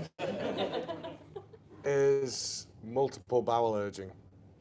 So to age something in a bourbon and then maybe a whiskey or a bourbon and then a rum or something like that, to kind of get those different overtones coming into it. So I don't think it's a thing we would do often, but I think maybe once, twice a year, there'll be something in the release calendar where it would justify going really stupid. This would be the type of thing where we could do something really cool and like do maybe 3 months in one barrel, so you get the flavour from that barrel coming in. 3 months in another barrel, you get flavour from that barrel. But all this time, that's now had 6 months in wood to smooth as well, and then you finish it in something else. And those barrels that have only had maybe 3 months, you can put new beer in them as well, exactly. and you get a bit of variety and rotation as well as the combos. We could do what I forget what brewery it was. There's a brewery in the US, and this is the most over-engineered thing you will ever have heard of. He created this kind of Catherine wheel, and it's got 6 barrels on it, and then each one's got a hose connected to it, and it rotates. Yeah. Oh, God. And it continuously rotates. So you've got one beer that is aged in 6 different barrels because the beer is constantly moving around all 6 barrels. It's like, you've got too much time on your hands, boy, but I've got to respect the work. So, yeah, that was pretty cool, but yeah, really overdone. So we've got one from Nay. I don't think Nay's a word. Nay? N-A-Y, is that right? Yeah. That's what horses do. Oh, you've just offended someone now. Apologies if you joined us, your name's Nay, and I've offended you. But have you ever thought about doing a chocolate banana Imperial Stout? Well, we're going close, I suppose. If we're doing Banoffee, chocolate, not chocolate? Banana and toffee. Banana and toffee. Have I been drinking? So one of the real challenges as a brewery is introducing banana flavour, and I don't mean like a flavouring, I mean introducing banana into the taste of a beer is actually an off flavour. So it's something that you try and avoid in your beer. So if you get banana notes, you've usually done something wrong. So to try and encourage that and to try and force that into your beer is something that goes against your... Suggest the use of a Belgian yeast. Belgian yeast create kind of banana, clovey, estery kind of characteristics. So I quite like banana bread beers, which is something that when my parents had a pub, I always remember drinking that as a guest and thinking that was quite nice. But it's something we haven't really done yet, so I'm quite excited to do it on purpose and get the Banoffee flavour. And then, if that works, then there's no reason why we wouldn't do a chocolate banana. Right, what is the most exciting hop to hit next? Thing is, it wouldn't be very exciting to tell you about that because it's going to have a name like HBC 522. It's Cryopop. Well, no, Cryopop is out there now. That was the foundation of our Survivor Series beers. That's a blend of hops for a unique hop variety. The company we work with is Yakima Chief Hops, and the Almost went 2 hours. almost, but not quite. And the hop breeding company that they work with is called the Hop Breeding Company. And they release every few years a few different ones for trial. HBC 692 was what recently got released as Talus. And the one that they think is going to be the next big thing is one that's, it's either HBC 520, but I think it's 522. It is known for kind of tropical, fruity character. So yeah, it's completely different to everything else out there. Okay. Nadia, you're gonna have to feed me some more questions. Right. Right. You're the most innovative brewery I know. Keep up with the good work. Well, thank you very much. Which 3 breweries in the UK do you aspire to in terms of innovation? Hibs. Oh, right. 3 UK breweries that innovate lots. Right, put me on the spot there. So I would say that the breweries that I respect, and this is for various reasons, innovation would be one of them. I'm going to name 2 straight off the bat, which I consider to be doing similar things, going in similar directions to us, and that would be Thornbridge and Siren. I think they've both done it longer than we have, and they've set themselves. I did what you did. I said you were going to do. Did you remember to turn out? No. Oh no! And you were like warned. Right. Apologies, everyone, for the sound effects there. Swiftly moving on.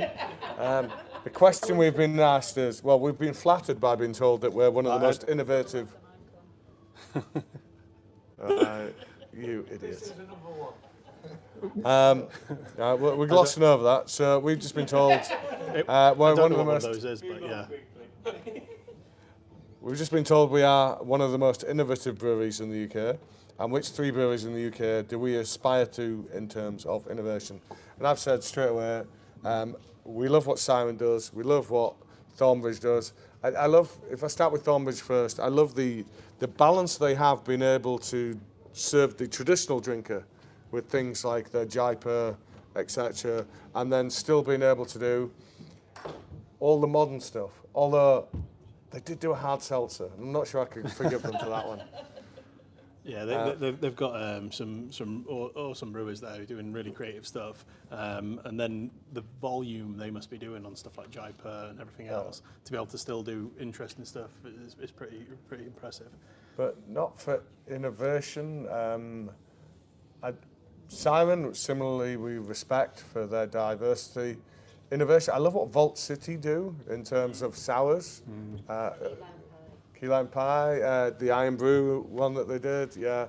I think it's very bold to launch out as a brewery that only does those types of sours, and I'm pleased to see that they're succeeding in doing that. So yeah, I think those guys are great. We were supposed to collab with them for our birthday, fourth birthday. Yeah. So hopefully we can pick that back up at some point and do a collab with them. Who else would you say in the scene's truly breaking the boundaries? We know Pilot, yeah. Yeah, great beers. I love what Wander Beyond do in terms of the big stouts. The only people in the UK that's probably ordering more lactose than we are. Anyone else you would contribute? I don't know, I've got a bit of a... Burning Sky's great, as in, I don't want to cause offence here. I wouldn't say it's the most innovative. I think they do the Belgian, the sour, and the mixed firm thing just incredibly well. Yeah, there's some of the top breweries in the UK who, you'd go out there and you see their beer on, you drink it every time. So I'm talking about your Daya, your Verdant, that type of brewery. Amazing. They do their things so well. So I wouldn't necessarily say that they're innovative. I just think that they're brilliant at what they do. And then if I think of some breweries out there who are doing like really, really cool, innovative stuff. I think of like St. Mars the Desert in Sheffield. They do some awesome, really, really cool takes on amazing beers. But yeah, I've got a bit of a blank now because of all the different. Well, I like what Jordan's doing down at Umbard in Brighton. Yeah. I think his pastry sours are really good. Definitely. But yeah, it's really difficult because we haven't had as much chance to interact with breweries as we normally would have.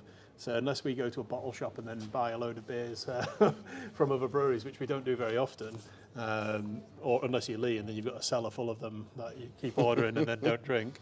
Yeah. Apparently you're supposed to drink them as well as buy them. Nobody told me that. So Sonnet 43? Yeah, we have worked with those guys. We're working with Alex there again soon. We did a beer with them for last Halloween, a pumpkin beer, something dark side. We're going to do an Imperial version of that with them, hopefully to come out at a similar point this year. Yeah, I really enjoyed that actually. I'm not a big fan of pumpkin beers. It's not something I'd normally go to, but I'm really pleased that we did that, and it was a good chance to try something really cool, and hopefully everyone who tried it enjoyed it as well. We put that in one of our boxes.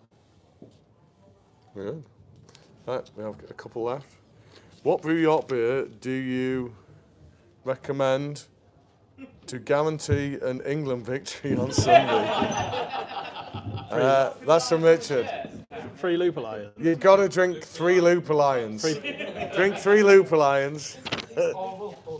Yeah. Or pour 3 Looper Lions on your shirt. We've got one from Shane. When me and my partner come over in July, August, what beer would you recommend we both try? Looper Lion, obviously. It's difficult, like, because we are so broad in terms of what we offer. We couldn't possibly ever say you need to try one beer. Yeah. We could maybe say you need to try this pale, you need to try that dark beer, you need to try that sour. And now we can say you need to try that lager.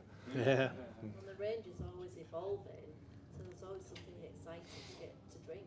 So if you haven't tried all our core beers, then it really depends on what type of beer you like. So I would definitely recommend something like Looper Lion if you just want an easy drinking pale. If you're wanting something dark, we will probably, almost definitely have Tom Coker on cask, but we should probably have Imperial Tom Coker on keg. So I definitely recommend the Imperial Tom Coker. It's of the Tom Coker range, it's the one with the most balance for me. 7.5%, so it is strong, but it's got the right balance of body flavour and everything else. And then if sours, if we've got it, which we probably won't because it will be sold out by then, is Kirsch Russell. Oh, yeah. Kirsch Russell, Escape from Brew York. Well, I would say start with our core range stuff because that's kind of the entry level to these various different things. So if you're not sure if you like sours, have Goose Willis. It's entry level. It's really easy, incredibly refreshing. You'll be surprised how much you like it. And then if that works for you, then move on to whatever pastry sour we have available at the time. The one at the minute is, yes, Kirsch Russell. Arguably the best sour we've ever made. Katy Berry. Oh yeah. Katy Berry's out at the minute, so blueberry pastry sour. July, August, Jackie Flan might be around. And then, Lee mentioned lager, so Golden Eagle. If we've got Freyers and Golden Eagle on, go for the extra strength because it's a Pilsner, it's clean and crisp. You're going to appreciate it. And we've not even mentioned Big Eagle in that. You've got to have Big Eagle if you're visiting us. So our West Coast IPA, you have to have that. Award-winning West Coast IPA that beat Jaipur to 3rd place. I don't know. I'm honoured that we beat Jaipur, but I just love Jaipur and it plays such a big part in my own personal craft journey that I love that we won, but I feel bad that we won. It's one of I think Big Eagle on keg and can is one of my personal favourite beers we make. On cask, it doesn't compare to Jaipur. Jaipur on cask is just a different beast whatsoever. I think Project Hanley was right up there with Jaipur. It was a superb ale. I mean, it is a superb beer. I love that. So that was from Kieran in the audience who said that Project Hanley, one of our beers to celebrate launching the new brewery, was up there with Jaipur, which is a great praise indeed. Project Hanley was a really good one for us because it was a celebration of getting to the new site to brew something really different. And I'm disappointed when we sold out of it. It's like one of those beers I wanted to keep drinking. Have we got a final few coming in, have we? Thank you. I shout for now. Any plans for a cool ship? So we've got a question from the audience. Have we got any plans for a cool ship? So a cool ship is a massive open vessel that you basically encourage wild yeast to settle on your beer and start infecting your beer to brew natural sours. But called a cool ship because ordinarily you've boiled your wort, your sugary extract that you've created from your barley and your water to eradicate all bacteria, and then you would usually cool it very quickly through a heat exchanger.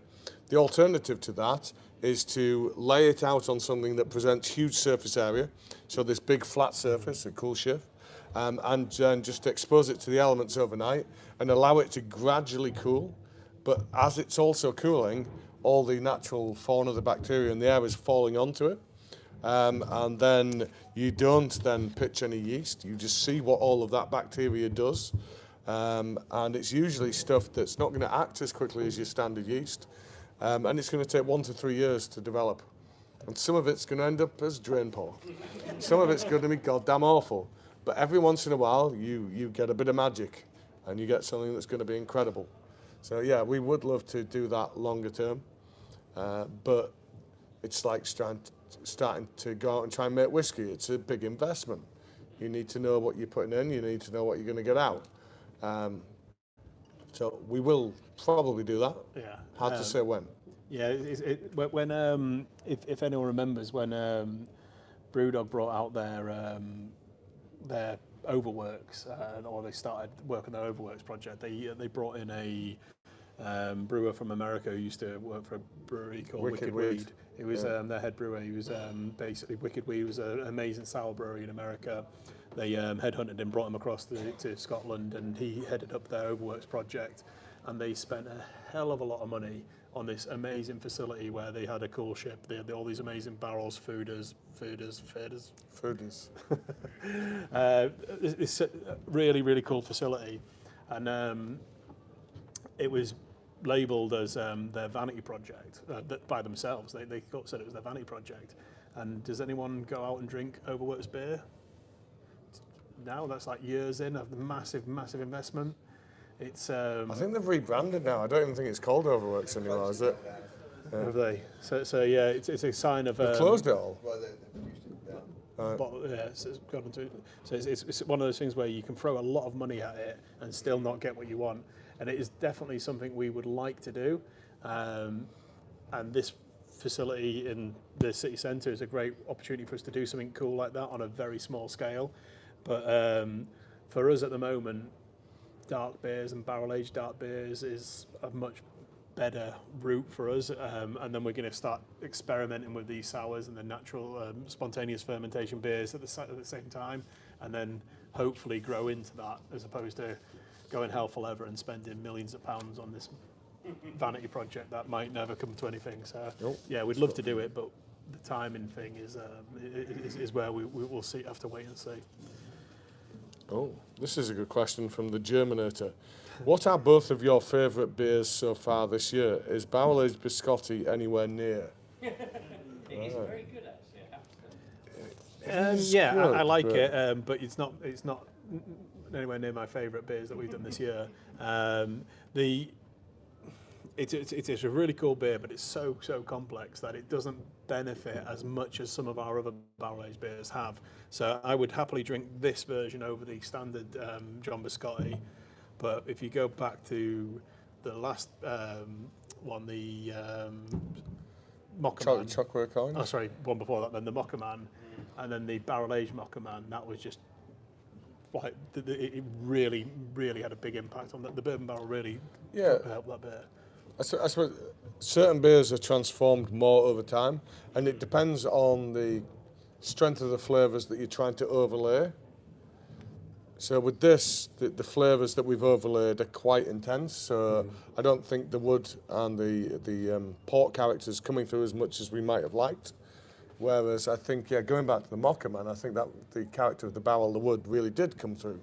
So that was a better representation of what aging beer in wood can do. So I think this really does represent, it's a great way to showcase how putting something in wood for 18 months makes a beer smoother.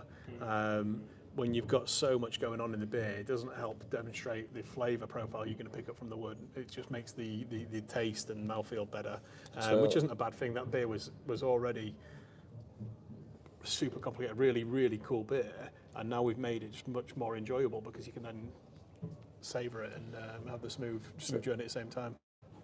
But if you're going to ask me you did ask me. So we haven't answered the first part. One of my favourite beers so far this year is without doubt Kirsch Russell. That beer just, I was so pleased when thumbs up from the back.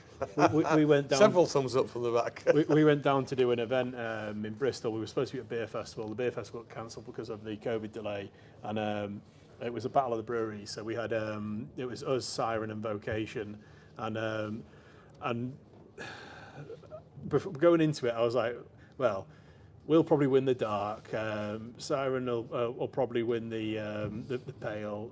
Well, no, actually, probably sour, and then Vocation will probably win the pale, and we'll probably get a three-way tie. And then Siren announced their lineup, and they'd taken like a 14%. 12-month barrel-aged stout with Jay Wakefield from America. I was like, oh my God.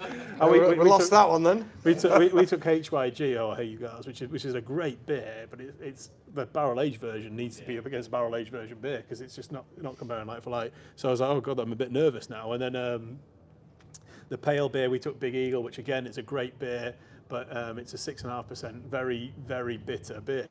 And we were up against a double dry hop pale ale, double dry hopped IPA, and a triple IPA. And if you're just judging a beer, three beers that are so different in taste profile, they're all pale, but they're all very different. I also knew that we weren't going to win that category. And then sours, we literally just sold out of pretty much every sour we had. So the only thing we could take was the beer we were about to release, and none of us had tasted it. And then the canning line, the first run of the canning line came up, and we all did a taste. I was like, yes, we've got this one. And we went to the competition, and the dark beers was very close. All three beers. Vocation took a Black Forest barrel-aged Imperial Stout as well. So 2 barrel-aged beers and our non-barrel-aged beer. And we weren't far behind. Sounds like we took a knife to a gunfight. But yeah, exactly. So if we didn't win the dark beers, the pale beers, it was, Siren won the dark, Vocation won the pale with their triple IPA. That was funny, that. Triple IPA beat the double dry hop beer and the West Coast IPA. But the sours, it wasn't even close. I think there was 1 vote for one of the other sour beers, and then we got every single vote for the I didn't actually know that, but I knew we'd won. But it was brilliant. a landslide in the sours, and it's just such a cool beer. And the only people I've met who really weren't keen on it hate cinnamon, and cinnamon was just a subtle flavour in the background that makes me think of the cherry pie. So, it works for an idea. but it just makes you think of a cherry pie when you taste it in the beer. And Well, that was the whole intention of it. But I guess if you don't like cinnamon, you don't like cinnamon. My favourite beer of the year, Kirsch is certainly up there. I really liked the final chapter version of Tom Coker that we did with Empress. So you like the Brewery. strongest beer we brewed this year? So far. Unusual, that, isn't it? Yeah. You haven't tried the barrel-aged version yet? Not yet. Any plans for doing anything with gin flavours? Like the Saison, maybe, that Thornbridge did. Very interesting combination. Brew York Imperial Saison would be a treat. Possibly. What we might do here, and we will leave it up to Alistair to experiment and put it in front of us, because it's not the type of style that myself and Lee would naturally go for. Saisons just really aren't our thing. So I appreciate that to make really good natural spontaneous fermented beer, you need a good saison. And we're trying on, and I'm trying to develop my taste to enjoy them more. I was just hearing about this particular beer today on a podcast that we both listened to, where this was in Thornbridge's subscription box I might this have a month. bottle. And